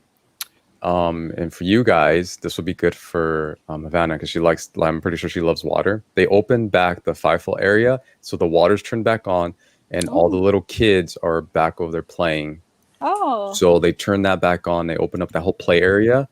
And so now you can go have, you see the little girl, look, she's in her swimsuit, all of they're getting wet. And it's a water, there's water, there's a lot of water there, and then there's a play area. So there's sorry, guys. Something's going on here. Yeah. Whoop, it's the sound of the police. There's But yeah, there's a player where they can do slides and climb up and all that jungle gym stuff, and then there's an area where they can play and mess with the water. So this is all back up at Universal Studios. That's awesome. So like I That said, is, you can see, you But can see. I just want to hear for a moment. Who said they didn't see Space Mountain is the best I mountain? think that's Alex. Oh, I Okay. didn't see that comment. Oh, you saw my comment? Yeah, he in his video, his latest vlog, he was like, I he saw said that it, yeah. he said that wrote it by he himself. wrote it by himself that no one goes with I him. saw- And then I sat there and was like, I wonder why. And then he was like, this is the best coaster or the best mountain coaster here. And I was I like, agree. oh no. To me, It is. To me, it is. Here's the thing. Out If of Space, Splash, and Thunder Mountain, you're telling me that Space Mountain's not the best of the three? Thunder Mountain's better for me. Sorry. But here's the thing. If they just fix a few things in Space Mountain, it could probably be my favorite one because it's too bumpy. It Because really it's a little is. old. And then the spacing in the vehicle, like, oh my gosh, you guys are so talking about if anyone's not been on Space Mountain, the ride vehicle, you're so crammed in there. And That's if you what have I like, though. if you have a backpack, It makes you feel you have fast. to- Gotta go fast, boy. no, it doesn't. Like you're just like, and then when you get off, you guys, oh my gosh, when you get off, like you're just kind of like you're trying to find something to like, and it's so low. So not only is it crammed, but it's so low to try to It get is. off the station. Yes, Thunder Mountain, like, Mm-mm. but if they fix the track, because I'm sitting there on not Thunder Mountain, Space Mountain, it's just like, and it like that part's fun, but it's just like a lot of, and you can hear the It is. track, you can hear the there's like, But and that's you're just the like, charm of the ride. It's a classic ride. That's the that's charm the of nostalgia the ride. feeling of it. No, But I don't. Lucas, It's just no, it it needs needs it, and I will say that it needs a new track. the older I get, Your new track. the older I get, the more like pain that I feel when I get off Space Mountain. Like I don't know if it's just Yes. because you're getting old, but And then like I there was one time my back felt a little like it kind of did something to my Yes. back. and my head, like last time I rode it, I was like, whoa, like Yeah. am I just getting old? What is this? No, I'm it's- older than both of you, and I have none it's- of these problems. well, I guess not to everybody because like obviously he likes it, and then let's see. No, I'm looking I at the love thing. it. I mean, That's my I don't hate it. favorite ride. I don't hate it. It's just not my favorite there. Big Thunder Mountain is just that to me is the better coaster there. I was hoping the mine train would be good, but that one's really bad. It's too short. That's not. No, whoa! Hold up! You just said it's a bad ride. Hey, you It's- backtrack right quick on that. That is not a bad ride. That is a fantastic The ride. theming It's too on short. it. The theming, yeah, it's too short. The theming's beautiful. I It is. love the rocking of but I would thought that kind of technology and being creative that the coaster would be a little bit more thrilling and not as short. So Davey likes both as in what, Big Thunder and Space. yeah, big. See, if you don't have back problem when you get off, yeah, like you will. Like Yeah. it doesn't happen to me every time, but it happened a few times where I was like, oh, great. Same. Yeah. It needs something. I think they need to close it down. Which Big Thunder is getting what do you call it? Refurbishment? Yes. Refurbishment. If we Hey, get the Christopher. Disneyland refurbishment, then I'd be awesome. Like when you're going up in the cavern and like they're supposed in the Disneyland version, they have dynamite going off, like and there's like lines of lights going off, and then there's like Oh, I've seen that. explosions That's and like pretty cool. fire coming at you essentially. Yeah, That'd that be was really dope. cool. That'd be dope. Yeah, I would. But we're yeah. probably not gonna get it. Yeah, I would love to see that. But yeah, for those who are watching, if you haven't been on Space Mountain, it's just because how old the ride is, the track feels very bumpy. The seats were obviously because it was at that time, they didn't think about like they just need to change the track out, smooth it out, I agree. change the seating and the maybe the ride vehicles, and then I like yeah. the seating. I will say I like I the don't seating. like Disneyland has a different ride vehicle as well. Yeah, they do. Well, So That's I don't my mind the thing about seating. it. I like that it's different and it makes it yep, feel like you're in an actual like spaceship or something. I got do to like go that. fast. But- Fast. But for older people, it's a little hard to get in and out because it's so low. Like you're basically sitting on the ground. yeah, I mean, you're my on the mom ground. got it. My mom rode it with us. Yeah, but well, that's what I'm saying. For Yeah. older people, it's not as easy to get in and out. I mean, that just happens when you get older. I'm not saying anything 100%. bad. No. I'm not letting you say anything Oh, bad. I'm sorry. just saying. That's my God. Oh my gosh. I'm sorry. Hold on. Technical difficulties, guys. Hold on. Are we good? Are we back? I don't Hold think on, so. I'm here. The I cat is out understand. of my lap. Well, it just Okay. wants to have a lap. Makes you feel spaced out. Yes, Davey. I would imagine it would hope it made you feel spaced out. Wait, what does? Space Mountain. Oh. Sorry, guys. Well, keep the ride vehicle, but like maybe make it a little bit. Like I said, it's So just it too doesn't. low, and It it doesn't should. matter though. Sooner or later, like sooner more than later, we're getting the Tron roller coaster as well. That's going to be the best coaster Yeah. at Magic Kingdom, if not Talking, probably yeah, the best coaster at Disney World, like the Yeah. Disney parks. yeah, that one's gonna be the best one. Talking about feeling like It's you're like riding something, that one because you're leaning literally, forward yeah. and you're like, so that one's gonna I'm be It's more amazing. literally a excited. copy paste it's a copy paste of the Shanghai park Yeah, one. pretty It's a much. copy and paste. That's all Yeah. it is. For those who haven't Yeah. seen, like, if you go on YouTube and just search for the Tron, the Tron roller coaster does exist, but not in Disney World yet. It's over there, and you can see, like you said, it's a copy and paste. So whatever Yeah. how exactly it is over there, we're gonna get it over here. So, it's gonna be really cool. So I'm excited. I'm more excited for the Guardians of the Galaxy. that one's gonna be a cool one. That one sounds dope. I am super excited for that. Yeah. Just like I'm glad they didn't change our Tower of Terror like they did in Disneyland for Guardians. Oh, I like that. I like no, it fits the theming for Hollywood Studios Yeah, it because does. it's like Yeah, Hollywood Studios is like a studios park. yeah. So it makes sense to have the Hollywood Tower of Terror as the And ride. it's a classic ride, and it's like I would say, don't touch it. Whereas Disneyland is getting a full Marvel Avengers area, so it makes sense for them to have like the ride if they wanted to reskin it as a Marvel ride. Which we're about to talk about Disneyland and some new rides. I will pull this up for you guys. So Mickey and Minnie's Runaway. There is a new sign outside the construction walls, and it says "Coming Soon." Huh. So instead of saying "Coming Soon," this is Disneyland because in Disney World it's there, but Disneyland "Coming Soon." They put this new art design of of Mickey and Minnie's that's going to be opening up soon. So I kind of like that "Coming Soon." So That's and then if cool. you look at it, the art design of what it's going to look like. I don't know if I can zoom it in to where you guys can kind of see it closer. Is it just like ours? Is it gonna be the same? It's like the same thing, but the outside of the building is going to look a little. Gotcha. I don't know if I can get it. It's not because it's original Tower of Terror, Katrina. It's because Florida doesn't have the theme park rights to Marvel. Universal still has control of that here in Florida. Yep. They still have all the contracts because of it. That's a whole mess. And that also goes into this comment right here, Mickey's Girls comment, where Marvel into parks. Yeah, it sucks. It sucks because Universal's not going to do anything with the Marvel product. They're going to keep it in like the 90s, the 90s era. So when you walk in, it looks like you're watching the X-Men and Spider-Man cartoons from the 90s. They're not going to update it. I can't wait to go to Disneyland and see all that Marvel stuff. I can't wait to do all the new lands they're doing. Remember the thing they dropped about all those new lands? The Zootopia, Yeah, Yes. the Zootopia and the Rapunzel and all that. Yes. Which I should have brought that up. And Frozen, right? Yeah, Frozen Yeah. will be another one, and there's one more, isn't there? Peter Pan. Yeah, Yes. Peter Pan. Going back to Chris and Scott, we haven't rode it. I was there the other day, and to kind of show, where do I have it at? We haven't rode it either, guys. I was kind of showing people. So like, so pretty much the sign is out, and look, this goes upside down. But yeah, the sign is out.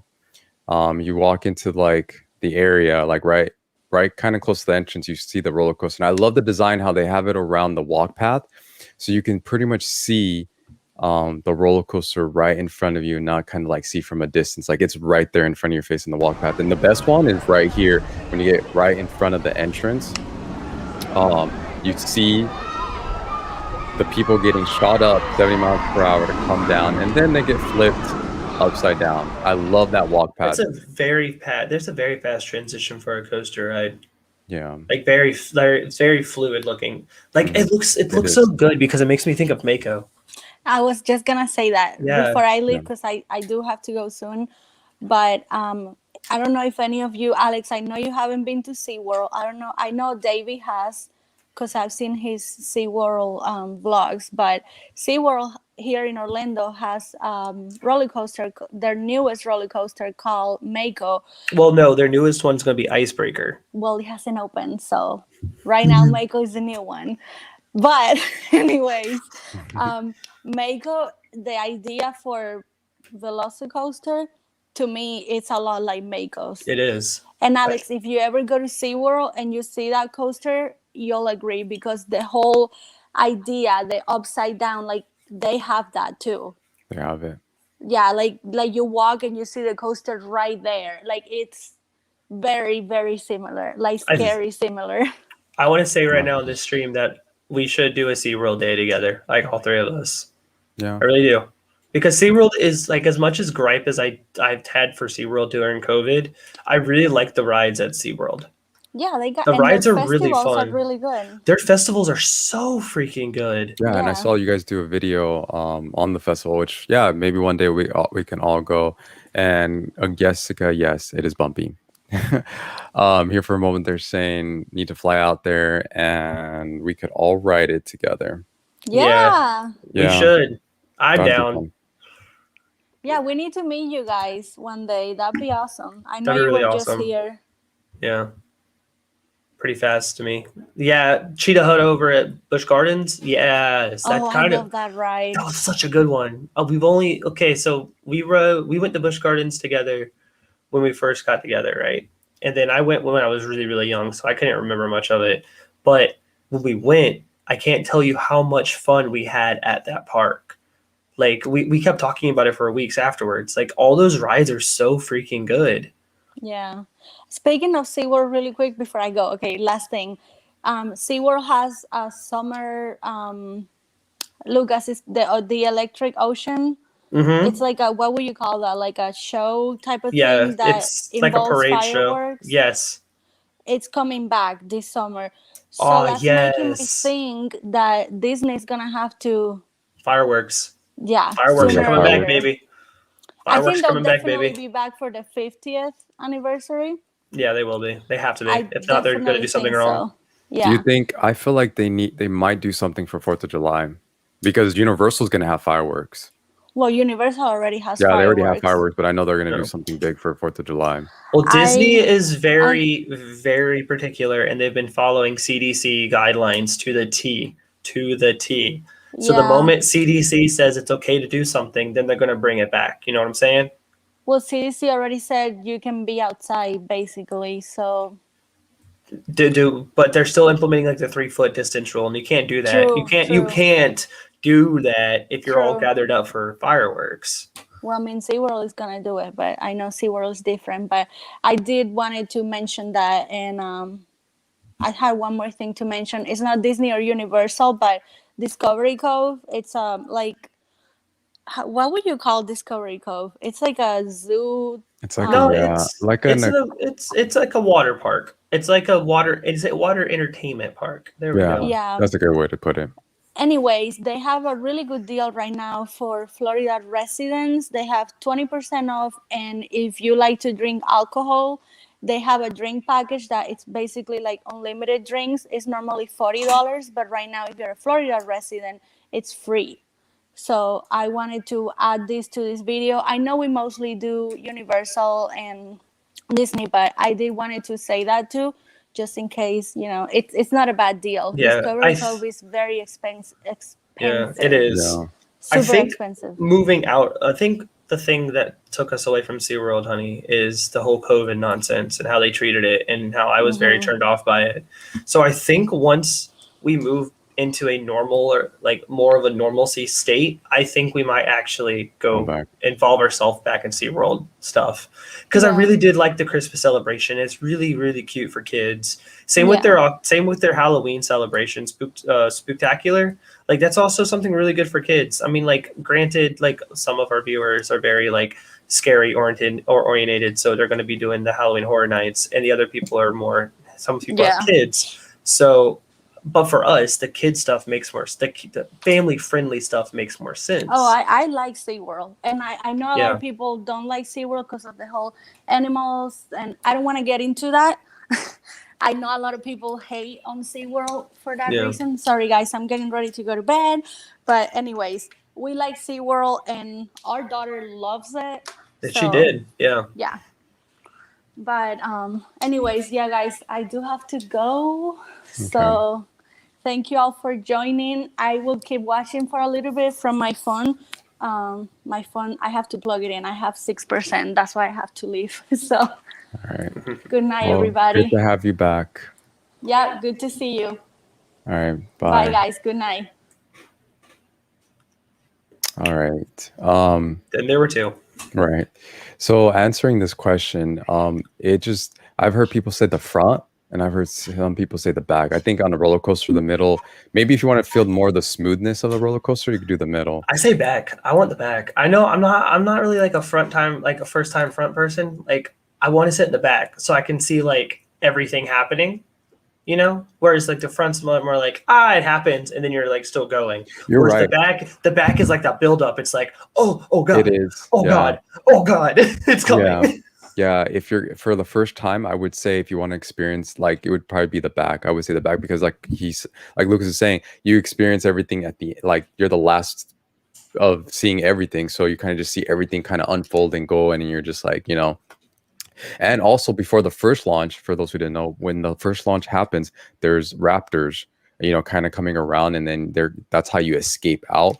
And so if you're at the back, you're going to get to hear them at the very end before you kind of get out of the tunnel. And then again, too, when you go up the thing, you're going to see everyone going up the little, they call it a churro stand, the hill. And then as it's going down, you're going to be the last one to see it. And you're just like, just watching it all unfold. So yeah, I would say the back.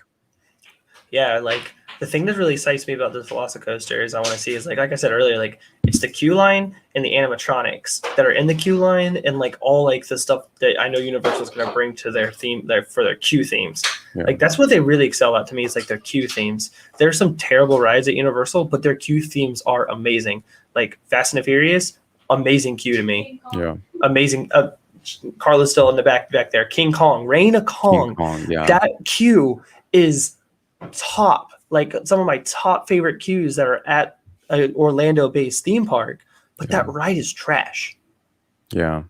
Like, how could you do such good theming for a ride, but then the ride itself be trash? The best part in that whole ride is just the theming of the queue line and the animatronic at the end. That you get to see, but other than that, it's just but I know I got derailed off of that for a second, but but it still involves like this ride though. So like it's not just it's an amazing looking coaster, but like it's an amazing looking experience as well. Yeah, I mean, yeah, it's a beautiful coaster, you guys. Like it's just, like I said, everything you see, even the entrance. Like if we're not even focusing on if I can get to it, that sign is beautiful. And the raptors up there on the top in the flames, that is like so beautiful. It's very Jurassic. It's a Jurassic World ride. Yeah, it's not a Jurassic Park, so it's very modernized looking. Whereas Jurassic Park looked more like Jurassic Park looked more like a zoo, right? Yeah. Whereas Jurassic World looks more like a theme park, and that looks like something you would see at a theme park inside of a theme park Inception. Boom. Yeah. Right. But so let's stay on the same topic as Universal real quick. Universal is going into another festival this time. Yep, they have a new festival that they're starting this summer. Which I do have it here. I was going to go into more rides, but let's go into this. So I do have it here. I did see a little bit of it. So they have a summer festival, and they have these little food trucks. What's up, Zoel? Hey, how are you doing? Glad you're here. Welcome. We're just talking about. Right now, we were just talking about the VelociCoaster. Now we're talking about the food festival at Universal Studios, but the summer one, they don't have a name for it. But here's one of the menu at one of the food trucks. So they're called Melts. And I don't know if I have it close. So there's a 3 cheese one. That's kind of like a grilled cheese. And they have a smoky brisket, a vegan one. Then they got a mac and cheese. They have a white cheddar, a carnitas one. That one looked really interesting. I should have got that one first. It did look good. So they have. Also, they're available right now. Like Yeah, they're actually open. Because when I watched oops, sorry guys. When I watched a couple of our other like vloggers that we watch, sorry again, that when they were showing it, they said they were just the signs were up. No, it is open. Like I said, my video that's gonna go up here soon. I went and tried something from this food truck, but at all the different food trucks, they're open and people are ordering food. So there's a good summer festival going on at Universal Studios. So if you're gonna go to Universal Studios this summer, you definitely have to try out some of these foods. And also make sure you hit up Flower and Garden as well, and then Food and Wine when it pops up as well. But those are basically well-known festivals as well. And I think SeaWorld also has it's going to have its festival going too. I think it's either like Beer Craft Fest. It's going to be one of those. So there's a bunch of festivals at these parks that this summer as well. So just add another one. And another quick update, we're going to stay on Universal before I go to these. Let's see if I have it on here. And anyone that's coming in late, yes, the water area, Fievel area is opened up. Barney now. Oh, I don't have it on here. Dang, I thought I saved it. Well, DreamWorks, where Barney was at, for those who didn't know, Barney, there was a show attraction at Universal Studios with Barney. They took it away, and now in that area, they're filling it up with DreamWorks. And I thought I had it up here. Ooh, are we going to get a DreamWorks themed kiddie area? Yeah, like we might get a kiddie area, but this area that they're opening up, and they're doing kind of rehearsals right now. And they're kind of doing like a soft opening. They're having all the characters like Shrek, Panda, Kung Fu Panda, all of them, Tigress. They're all going to be in this area, and the kids are going to be there, and it's going to be like dancing, and you get to take pictures with them, and like so it's going to be very entertaining, engaging for little kids. So interesting, awesome. I'm down with that. So that's another. I thought I had it on here. I thought I put it up here, but I did not. They need more. They need something that's like the Disney Juniors dance party at Hollywood Studios for kids at Universal. Yeah, they really do. Yeah, and that's what they're doing. That's their answer to that. Yeah. Okay. Well, I don't have it. Thought I had. Wait, who's okay? Listen, Jose. I see his comment right here. Listen, sir. Like if I'm trying to get drunk but stay healthy, healthy and drunk does not go hands in hands. You know what I'm saying? But if I'm trying to get drunk and I'm trying to, like not gain the weight, bet your biscuits I'm going to drink like 10 White Claws and then feel like I drink maybe a shot. Real quick, talking about we're gonna touch a little bit of Marvel, even though I'm gonna like puke in my mouth. I'm just kidding. Davey, 1 second. Back to the Future ride. I mean, I never got to ride the Back to the Future ride, unfortunately, before they took it out. So I never got to experience it. If they were to same bring with it the back, King Kong ride as well. Yeah, if they bring back Back to the Future, they better not make it to like that. If they brought back Jaws, though, that's the ride they should bring. But they had so many problems with that ride. The animatronic, because it was always in the water. Yeah, such a good ride. It was a good ride, though. But I'm sure there's a way around. Like they can, I don't know. It's 2021. Maybe they can figure something out. Talking about now going to the Avengers campus over in Disneyland. The web slinger one. So we're going to talk a little bit about the web slinger, the Spider-Man ride. That's going to be pretty much similar to the Toy Story Mania. Looks good. It looks good, but here's something that's interesting. So I don't know if they're saying that there is a talk about it, but so they revealed some kind of web power bands where you buy these little power bands and they light up and make noise, but you can use them on the attraction to give you special abilities, like the ability to fire multiple webs at once and turn webs into an Iron Man repulsor blaster. Blast. So it's like kind of like giving you boosts, so it's like you're paying extra money to you're paying for DLC at a theme park. DLC at a theme park to get more points on these rides. That is beautiful. It's still merchandise though. It's merchandising to help you. Yeah, but like if you're gonna like, I don't know if the web shooter. If the web shooter looks like the web shooters from the movie, then it's like you're buying the merchandise for your kid and the kid's having fun with it. You know what I'm saying? Yeah. And if you're going to Avengers campus in the Marvel themed area, then if they have Spider-Man's web shooters, it's going to be like, hey, Harry Potter won Spider-Man's web shooter. or like, hey, lightsaber, Spider-Man web shooter, like same. It's like the same thing. I mean, yeah, you're just getting. But that also plays into, you know, how you're like, oh, my lightsabers can't interact with things in Galaxy's Edge. This Marvel themed merchandise is going to be able to be interactive on a ride. yes, it's going to be interactive, which is cool. But if I'm not going to spend that extra money to do that, and like, let's say I'm competing with like, you know, I like to compete on these like Toy Story Mania. I always like to see my points and see if I was the best one on the ride, like the ride vehicle, and usually I am.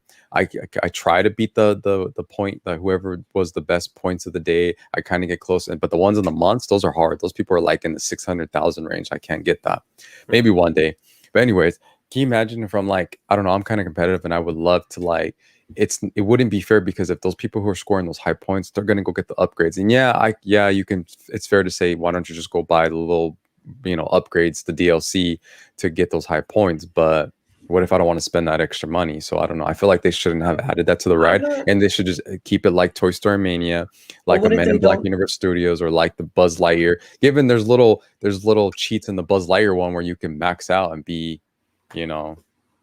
But what if you don't think of it this way? What if you don't think of it as like a point gain, and you think of it as like a specialized merchandise item for that themed land that is just interactive with a ride, instead of just being interactive with like the land itself? Whereas like you have to stand in line to, like, say, take a Harry Potter area, instead of standing in line for hours or like 15, 20 minutes to go wave your wand and watch something, you know, shoot some water out of it. Yeah. You're going to get on a ride and have a lot of fun by pretending to be Iron Man with a repulsor blast. Yeah, I mean, yeah, I'm not saying it's a bad thing. I'm not saying it's a bad thing. Like, it's cool that there's, but I just feel I saw the memes. I saw the memes, and I was not in agreement with the memes. So, yeah. I mean, overall, this is going to be like, if there's one thing, like for those who are watching, I don't really care for Marvel except for Spider-Man or something like that. But because this is Spider-Man, I think this is going to be really cool. Hopefully a cool idea, and we'll see what happens when these like people who have, you know, who want to buy these extra upgrades to get more points.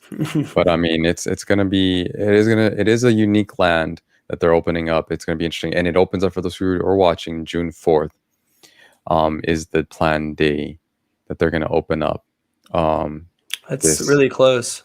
Yeah, that is really close. So it's really close. I really hope they bring back the retheming of the Haunted Mansion ride for Disneyland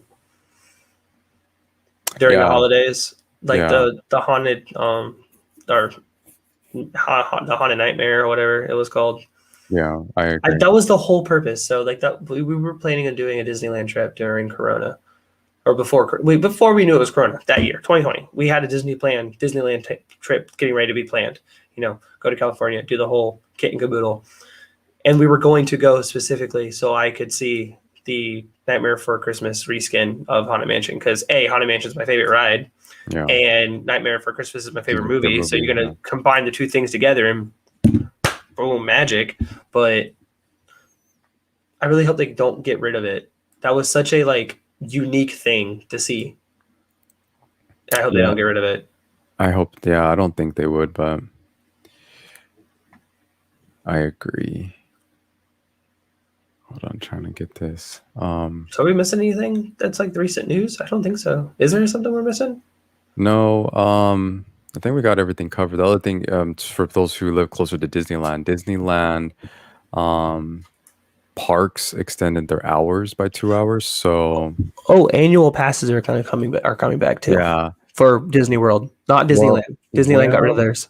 Well, we don't have confirmation yet, but they were certain keywords in a certain update of Disney, their website, and they look like they're mentioning or they're hinting at annual passes. New sales of annual passes are going to come back. So, and if they are, it looks like it's like the August-September area-ish time frame. So fingers crossed, like we don't have confirmation, but it looks like they might have spilled the beans and they didn't realize it, or they were planting little Easter eggs and like, you know, but yeah, the annual passes are most likely coming back to Disney World. So save up your money, get ready for that, and buy up, because it's They could do better with the annual passes. I've had some issues. It's not the greatest. If I'm gonna compare annual passes, who has the better, to make you feel like you're special and separated from everybody else and have all the benefits, it's Universal Studios with all the discounts, all the special, everything else. But Disney's I is don't see like, any difference personally. I know you're very opinionated towards a lot of things, but I don't see no difference in the two. Because whereas you can get a lot more stuff at 2 parks, I got with Disney, you have 4 parks worth of stuff to deal with, and all the resorts and all the things at Disney Springs. So you have to look at the coin of everything that what well, they're doing, giving you're for you. getting okay. So now you're talking about that. You get more access to more. Yeah. Where Universal only has 2 parks, 1 water park, a coming in the future, a new park in the 3 years, and they only have like 2 resorts that are technically Universal resorts, but they're brand new, so they're slowly No, they have getting more there. than 2. They have Hard Rock, they have Portofino, they have there's like 2 or 3 Well, other then I ones too. guess they They got like have 4. resorts, but so I appreciate that Universal gives you more availability of an annual pass, like more stuff to do with it, but they don't have a lot of options to do with the annual pass. Whereas Disney has a lot of options. A lot of options. There's too many options. You can't even do all the options at like one time. Well, I mean, here's the thing about Disney. So you're talking about they give you more. So you bring up the resorts, fine. But like, what kind of, like, the discounts of the resorts are not like mind blowing to where you're like, because like at the end of the day, the resorts are still expensive. Yeah, you're not going to pay as much as someone who's not an annual pass holder, but it's still kind of expensive. So yeah, you get a discount, but it's not the greatest. You don't get discount on foods, on quick service food. I think that should be a benefit, even if it's a small discount. You get that at Universal Studios. You get a discount at Starbucks in the Universal Studios. You don't even get that at Disney. Just gonna throw out that. Like the event, Halloween Horror Nights. You're at the top tier one, you get a free ticket. And I think there's also, you get a free ticket. Plus, you can go, if you go to a Halloween Horror Nights, you can bring someone with you for free. But like I said, they do all this because they don't have a lot to offer compared to Disney. But because Disney has a lot to offer, they should give people. They don't have to. For a business standpoint, now this is a business standpoint. The more you have to offer, the less you have to offer to somebody else. But if I'm going to be an annual pass holder, I want to feel separated I don't feel from some a kind of way about it. regular. I don't feel some kind of way about being an annual pass holder for Disney. I feel great about being an annual pass holder for Disney because I can go down and go into a park whenever I want to. That's the whole purpose of an annual pass for me. I don't want all these extra little perks, and like I get free parking. That's awesome. That's all I need: free parking and be able to get into park. Talk about parking at Universal Studios. You get free prime parking, which I call it princess parking. If anyone knows, it's like There's also just a gigantic garage that you park in. That's all you have to park in. Yeah, but then the gigantic garage, they make sure that if you're in the prime parking, it's close, like literally. So it is what it is, man. We can go around in circles about it. I feel equal about both. I'm not feeling some kind of way about one or the other. I feel equal about both. Oh, here's something that I had an issue with, and I think I talked to you about it. Tell me why when I upgraded to the annual pass on Disney to where I didn't have, I upgraded to where there was a particular day that was a blacked out on the pass that I was on, but I had already upgraded. So what happened was before I upgraded, I wasn't able to reserve that day because of the blackout day. I upgraded so that I can free up that month that I was trying to go. And then all of a sudden I went on the reservation system. It was opened up. So I reserved that day. I go all the way. And ladies and gentlemen, I don't live 10 minutes away from the parks. I drive like almost 2 hours out, drove all the way over there just to be told that I'm still on the old annual pass, even though I paid full price too. I didn't go on to them. Like I just put down the whole. You can talk to me about this. This is something new. So I paid full price to upgrade to the next one because I was like, I don't want to deal with monthly payments. I paid full price. I got upgraded to where the blackout day was gone. Was able to reserve a day because it was gone. It was the computer was like, oh, you upgraded, so now you can come on this day. Go all the way down there to be told.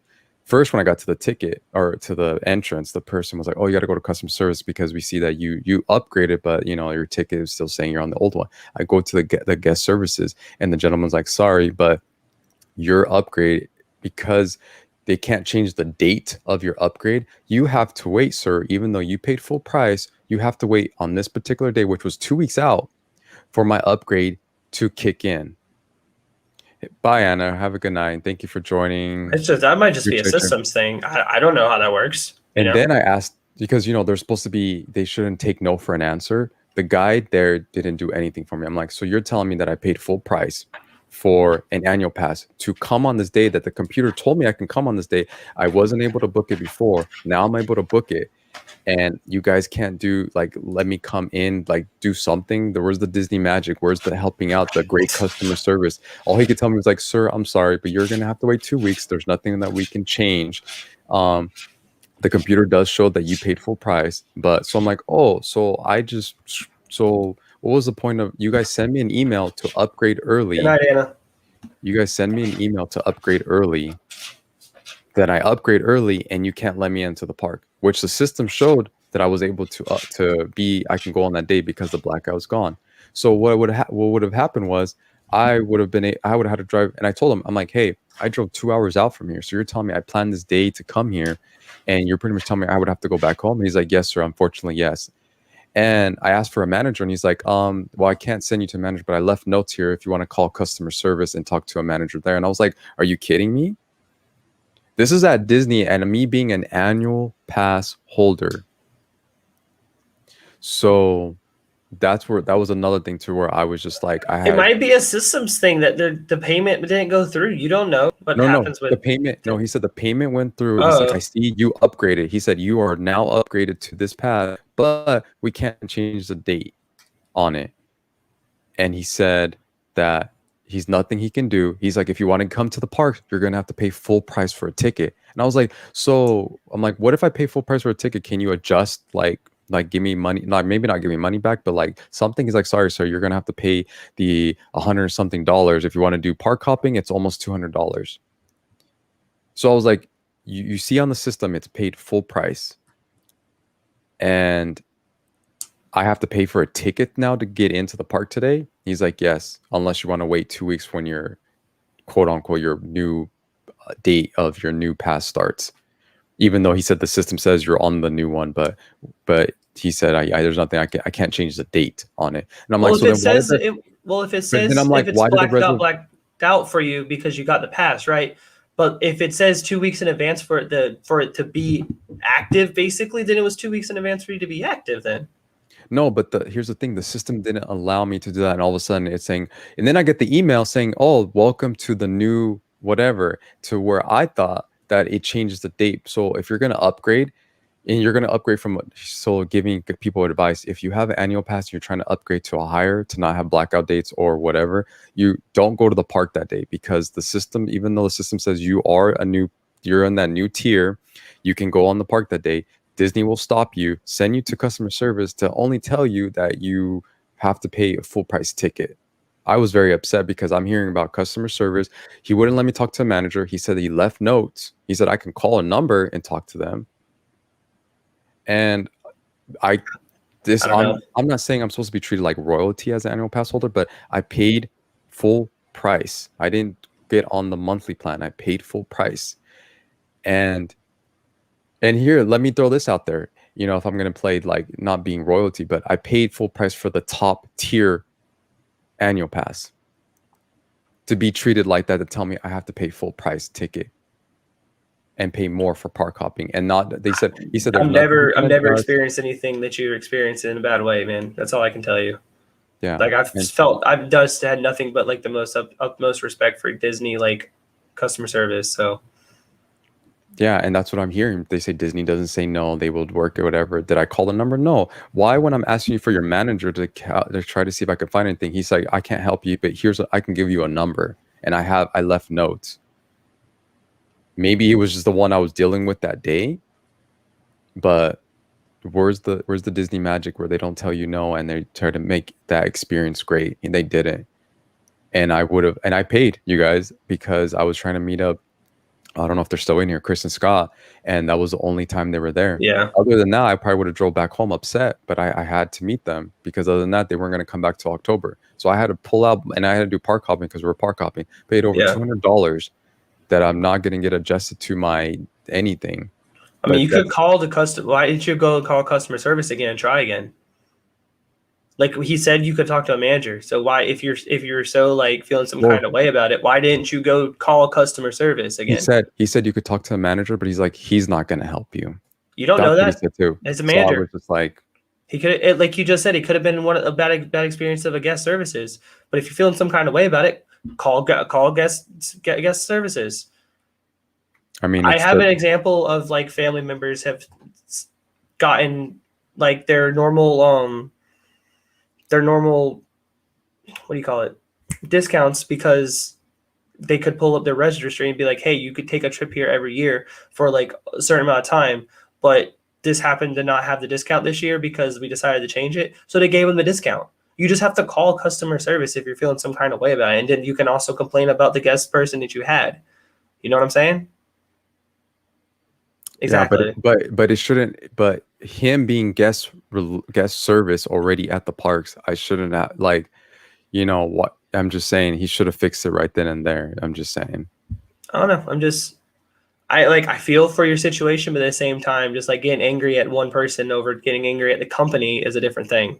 And getting angry about being an annual pass holder is a different thing. You know what I'm saying? But that's just going back to having the benefits of like annual pass. Like, I'm not saying I should be treated like royalty, but that. But how should do you have not been. know you would have the same exact experience at Universal? You know what I'm saying? Like, don't compare the two for being treated by royalty by like being an annual Because pass holder. Universal, I upgraded Universal on the day that because I went with a friend and she had upgraded and she's like, well, I have, they're called not fast passes, but it's like a fast pass. She's like, I Yeah. have the express, whatever. Yeah. And I was like, well, I still have whatever. And she's like, well, just go upgrade. I go and upgrade, and automatically that day was the new date of my new. And here's the nice thing. I'm not paying as much monthly for the new Premiere.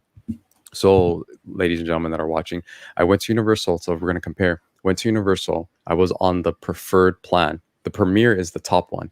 I upgraded to Premiere. As of that day when I upgraded, he said, everything works. Here's your card. You get fast pass. You don't have to wait. We don't, because I was still like, I think my pass was going to expire in like 8 months or something. I had just renewed it. He let me upgrade. I'm on this new pass and I'm paying the same price for the preferred and not the Premiere. I'm still on the same monthly plan of the preferred. So I'm getting the top of the top, worked on the same day, no waiting 2 weeks, and I'm paying less until probably whenever it actually expires, a year from now. And that's Universal treating me, making me feel good about being a pass holder. So if I don't know. Like I said, I hear your argument, but I said again, I've never had to experience anything from Disney like that. Like me and Carla had problems with their annual passes where like we didn't pay it, right? But then like we paid it while we were there and our annual passes kicked back in. You know what I'm saying? Like I have not had to experience that, so I cannot say what you have said. But from hearing what you said is like, if you have a problem with it, just call guest services. Like call customer service. That's the person told you to do. True, but but here's the thing. That's where I was sent to, guest services. I'm just talking to another person from guest services on the phone from somewhere far away. Why not guest services at the park, But once again, it could have just been that person. You know what I'm saying? Don't put the aspect of a company from one person.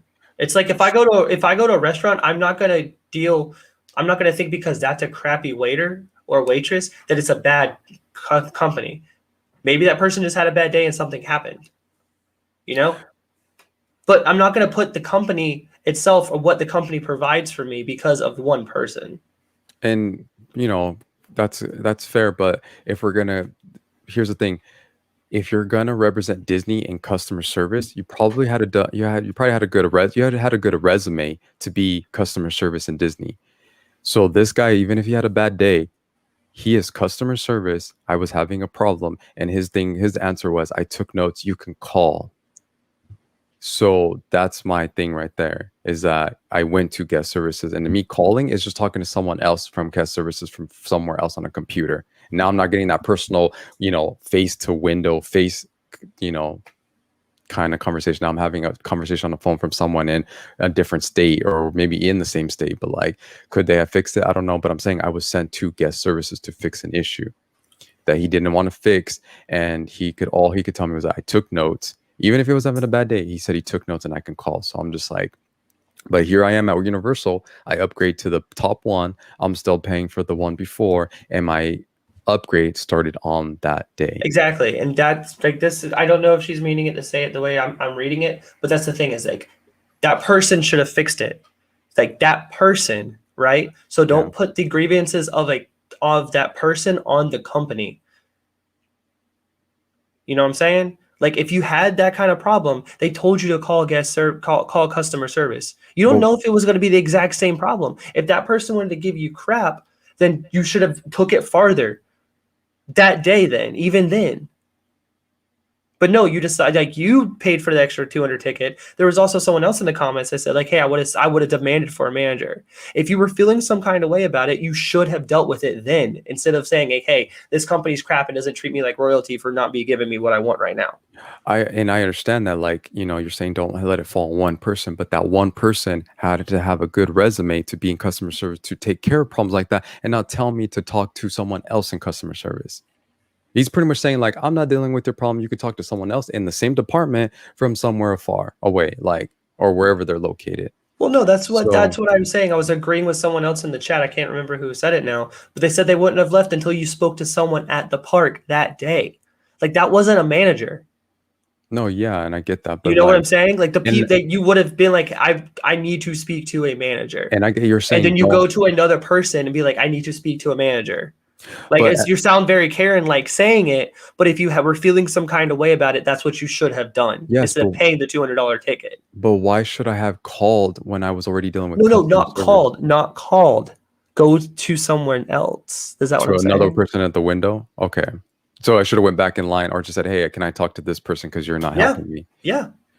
I'll give you that one. I should have done that, but I was so frustrated. You should have handled the situation there instead of letting your anger build up about the way you feel about that company now. But you can't sit there and say I can't be angry because I'm not saying you shouldn't be angry, but you should have dealt with said situation there. Does that make sense?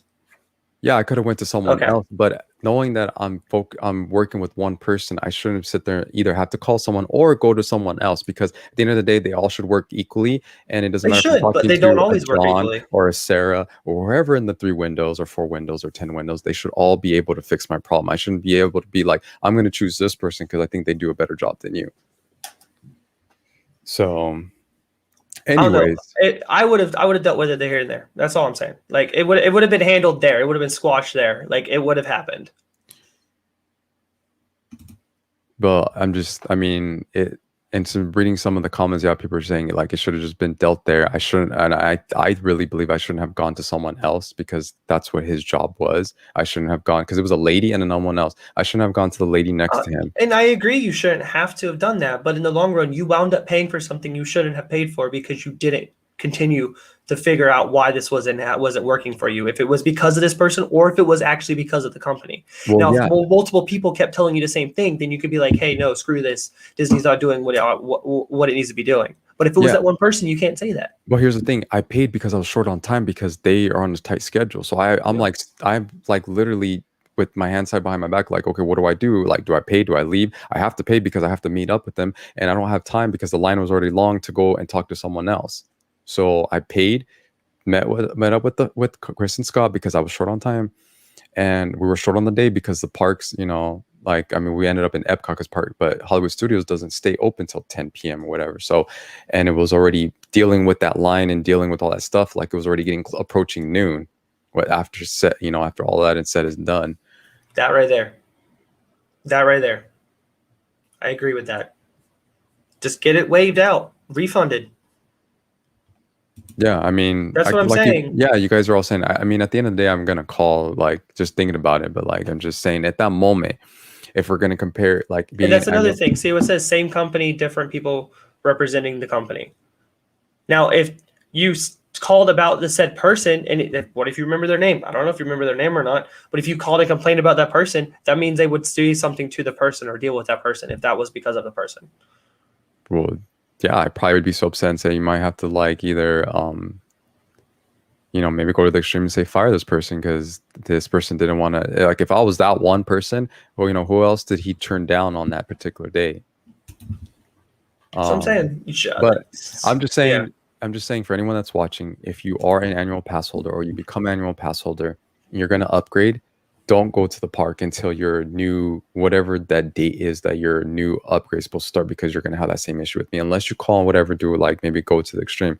Also, if you go to Universal Studios and you upgrade to whatever one, to the top one, your pass is going to be active that day. You're going to use all the benefits, and you might end up paying whatever you're paying from the previous one until it dies out or expires, I guess. So that's all I'm just saying. So but it's good info for people to know, because like I said, Disney shouldn't be saying no. I shouldn't have gone. Like, there was a moment where I was, for the first time, or first time for me, dealing with customer service that people say is amazing, I was told no, and to call at someone else from customer service. So it's like literally going to probably the next person in the window. But why are you telling me that when you're supposed to fix my problem? But anyways, just letting people know that, don't do it. Don't, just, if you upgrade, just wait, because, and I mean, I'll call and I'll give people an update that, but if I get the same thing where I call and they don't do anything, then,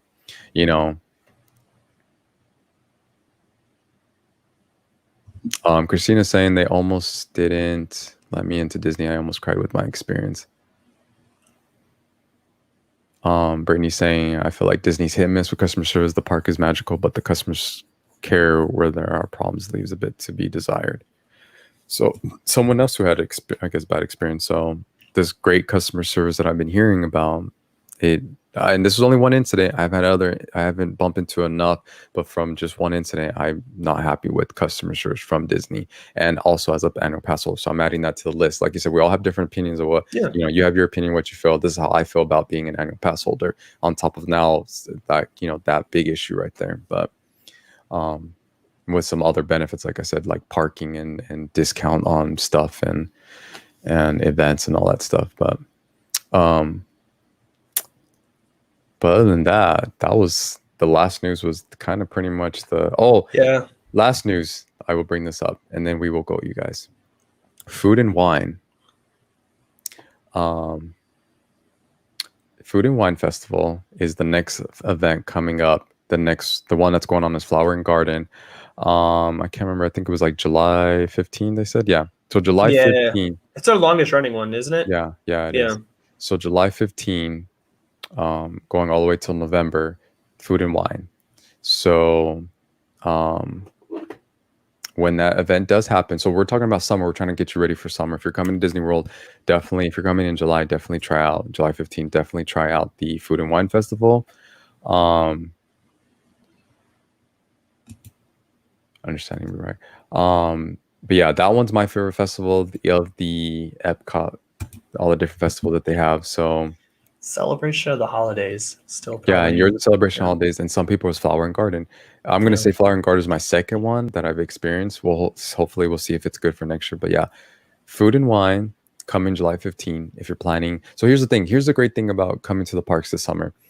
The mask mandate, they've done some changes on the masks. And maybe that helps, especially for the summertime. Believe me, last summer was rough. Yeah, you got Food and Wine coming. You have a new ride in VelociCoaster if you care for a coaster. There's a new summer food festival at Universal Studios.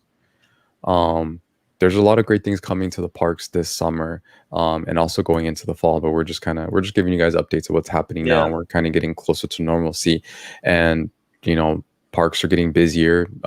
Disney, Universal, but more Universal because they don't have a reservation system. So, but great deals on hotels. There's so many things going on this summer, and with and cruise lines and all that stuff. So, if you're going to come to the theme parks the summertime, this summer is a perfect time, especially if you didn't get to go last summer because of the whole virus. So yeah, I can't wait for you guys. Yeah. Can't wait to do that with you guys too. Like I said, Food and Wine is my favorite. But yeah, you're right, Carla. The hotels are filling up quick, so I would try to book if you're doing a Disney resort, because right now Disney's doing a pretty good discount on their resorts. So if you're going to come this summer, I would try to book it. And by this point in time, I think a lot of them are already booked. So yeah, they are. So because of the discount on it, I did stay at one of the resorts because of the discounts they were doing. That they started. So And like I said, nice little benefit of being an annual pass holder. But I just think because of the pandemic, that's why it was so cheap. But other than that, the Disney resorts are not as cheap as they are right now. No. So Disney's very expensive when it comes to resort stays. yeah. So that But was a very take my money. generous. Take my Yeah, money, please. it was a very generous discount. I just jumped on it and booked the room. But whether you're doing Disney, Universal too, they do once in a while. They're doing special discounts on their two big resorts that they just built. So definitely, but yeah, this is the time to go to Disney World. This is the time to go to Disneyland. This is the time to go to Universal Studios in Orlando. Are we allowing? Or not we? Is California allowing outside locals now for Disneyland? Is that No. a thing? Okay, then no. Just, So it's still just Hollywood locals. Studios, yeah. So if you're a California resident, go to Disneyland. Obviously, you should because you're in the same state. But Universal Studios, Hollywood, you can go. You can be a non-resident and go to Hollywood Studios. Plus, you guys, they're building Nintendo World, and that one's getting not in the summer. It's not going to come out in the That's summer, exciting. but when it does come out, yeah. Yeah. Oh, this is cool. Yeah, California, that they're getting rid of the temperature checks. Yeah, so Carla's still in the Carla's still in the I know. chat, even though she's not here right now. Yeah, Love you, baby. but yeah, you guys. So go to the parks, book the hotels. If you're an annual pass holder, definitely book the hotels because you're getting a very good discount. Yeah, I mean it's a rumor, but we'll see. My guess is if they're gonna go allow non-residents, it probably would be like maybe July-ish. And depending on the pandemic and stuff, if everything, more people are vaccinated and the numbers start going lower and things kind of go back to normalcy, then yeah. That's cool. Oh, nice. That's awesome. There you go. Me and Carla have tossed around the idea of Legoland, but she's pregnant right now, so we haven't really ever cemented anything about it. But I think when the little one, the new little one's going to be about a year old, I think it'd be something we could maybe venture into. It seems like a very family friendly theme park, and see what it's all about. Yeah, it does look interesting. I mean more kid friendly, but with that being said, so what's coming up next on the stream, you guys, for next week, we'll see. Yes, honey, I know. Next week, me and Carla are doing a Memorial Weekend Disney trip. We're doing Sunday, Monday, and Tuesday. Oh, nice. Yeah. That's good. We're going to have a couple videos up on the channel later after as well. There's probably going to be a good couple videos because we got some stuff we're doing. Nice. So some updates for you guys on his channel, but I just realized for next week's show, we're not going to have a show because we're not. No, because we're not here. Yeah, I'm actually going to be going out of state too. And Where are you going? Texas. And ooh, sounds fun. And we have to watch Cruella, and I don't know if we're going to be able to watch Cruella. So for you guys who are, whenever we're going to have the next show, it might not be next week, but we are trying to watch the new Cruella movie. And we're going to do a movie review on the new Cruella movie. It comes out Friday, May 28th is when it comes out. Also, I don't know if you're going to do this, Lucas. If not, I can do this solo, but there's A Quiet Place 2 is coming out on the same day. I would still have to watch A Quiet Place 1, and I would have to figure out where to watch it at. I don't know if it's on a streaming site or not. It might be on Netflix. But yeah, so those I don't think it is. It's not. Those two movies are coming out, but definitely, you and I, hopefully Carla. Something I wanted to ask you about is if maybe me and you could do like a midday stream this week. Have you seen Army of the Dead yet? Zack Snyder's new movie? I'm planning to watch that.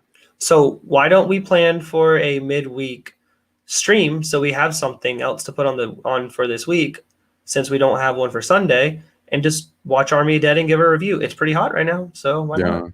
Okay. And it's Zack Snyder. We'll probably do Army of the Dead if you guys haven't heard or seen about it.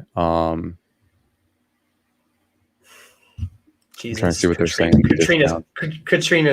Katrina's comment about watching Quiet Plays in A Quiet Place.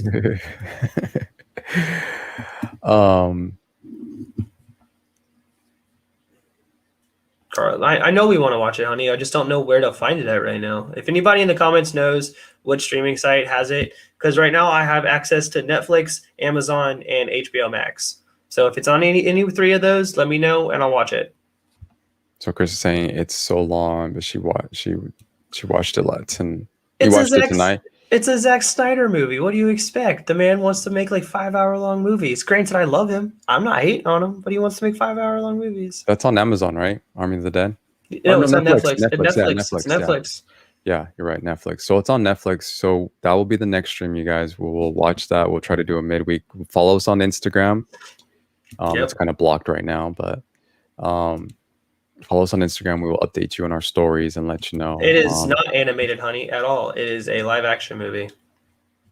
Yeah, we'll watch that because a lot of people are saying it's good. We're gonna watch Cruella, and we'll do Cruella on the following. We'll give you a date on that too. And we still have the Pixar topic that we wanted to do, like a ranking of our Pixar movies. Yeah, we're gonna do a top 5 ranking of our favorite Pixar movies. I think we should do top 10. Top 10? Yeah. I guess there's enough Pixar movies to do top 10. There's more than 10. Well, yeah, there's more than 10. I just did 5 because it makes it more simple in the sense of like. But it's so hard. It is, but like with all. And I can't do it. Like if Justin, I don't know if he's gonna join us, but if he does, and Carla, that's 4 people trying to give a top 10. That's gonna take forever. So yeah, we can do it. We can do it. We'll see what we do. 5 or 10. We'll see it. But yeah, you guys. So that would be the schedule. Army of the Dead. Then Cruella would be the next one. We'll give you updates on our social media.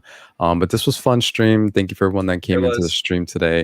If you haven't hit that like button, hit that like button before you head out. We appreciate it. We'll love you guys for that. Yeah, it was a fun stream. I hope we gave you guys enough info and updates of what's going on in the park. If we missed anything, like I said, we're kind of all over the place, and in between some other conversations from Loungefly to friggin' everything else. So but yeah, appreciate you guys. Thank you for being here. We will update you on social media, and hopefully we gave you enough info. Go this summer, and always remember to be yourself. Unless you can be Batman, then always be Batman. See ya. Later.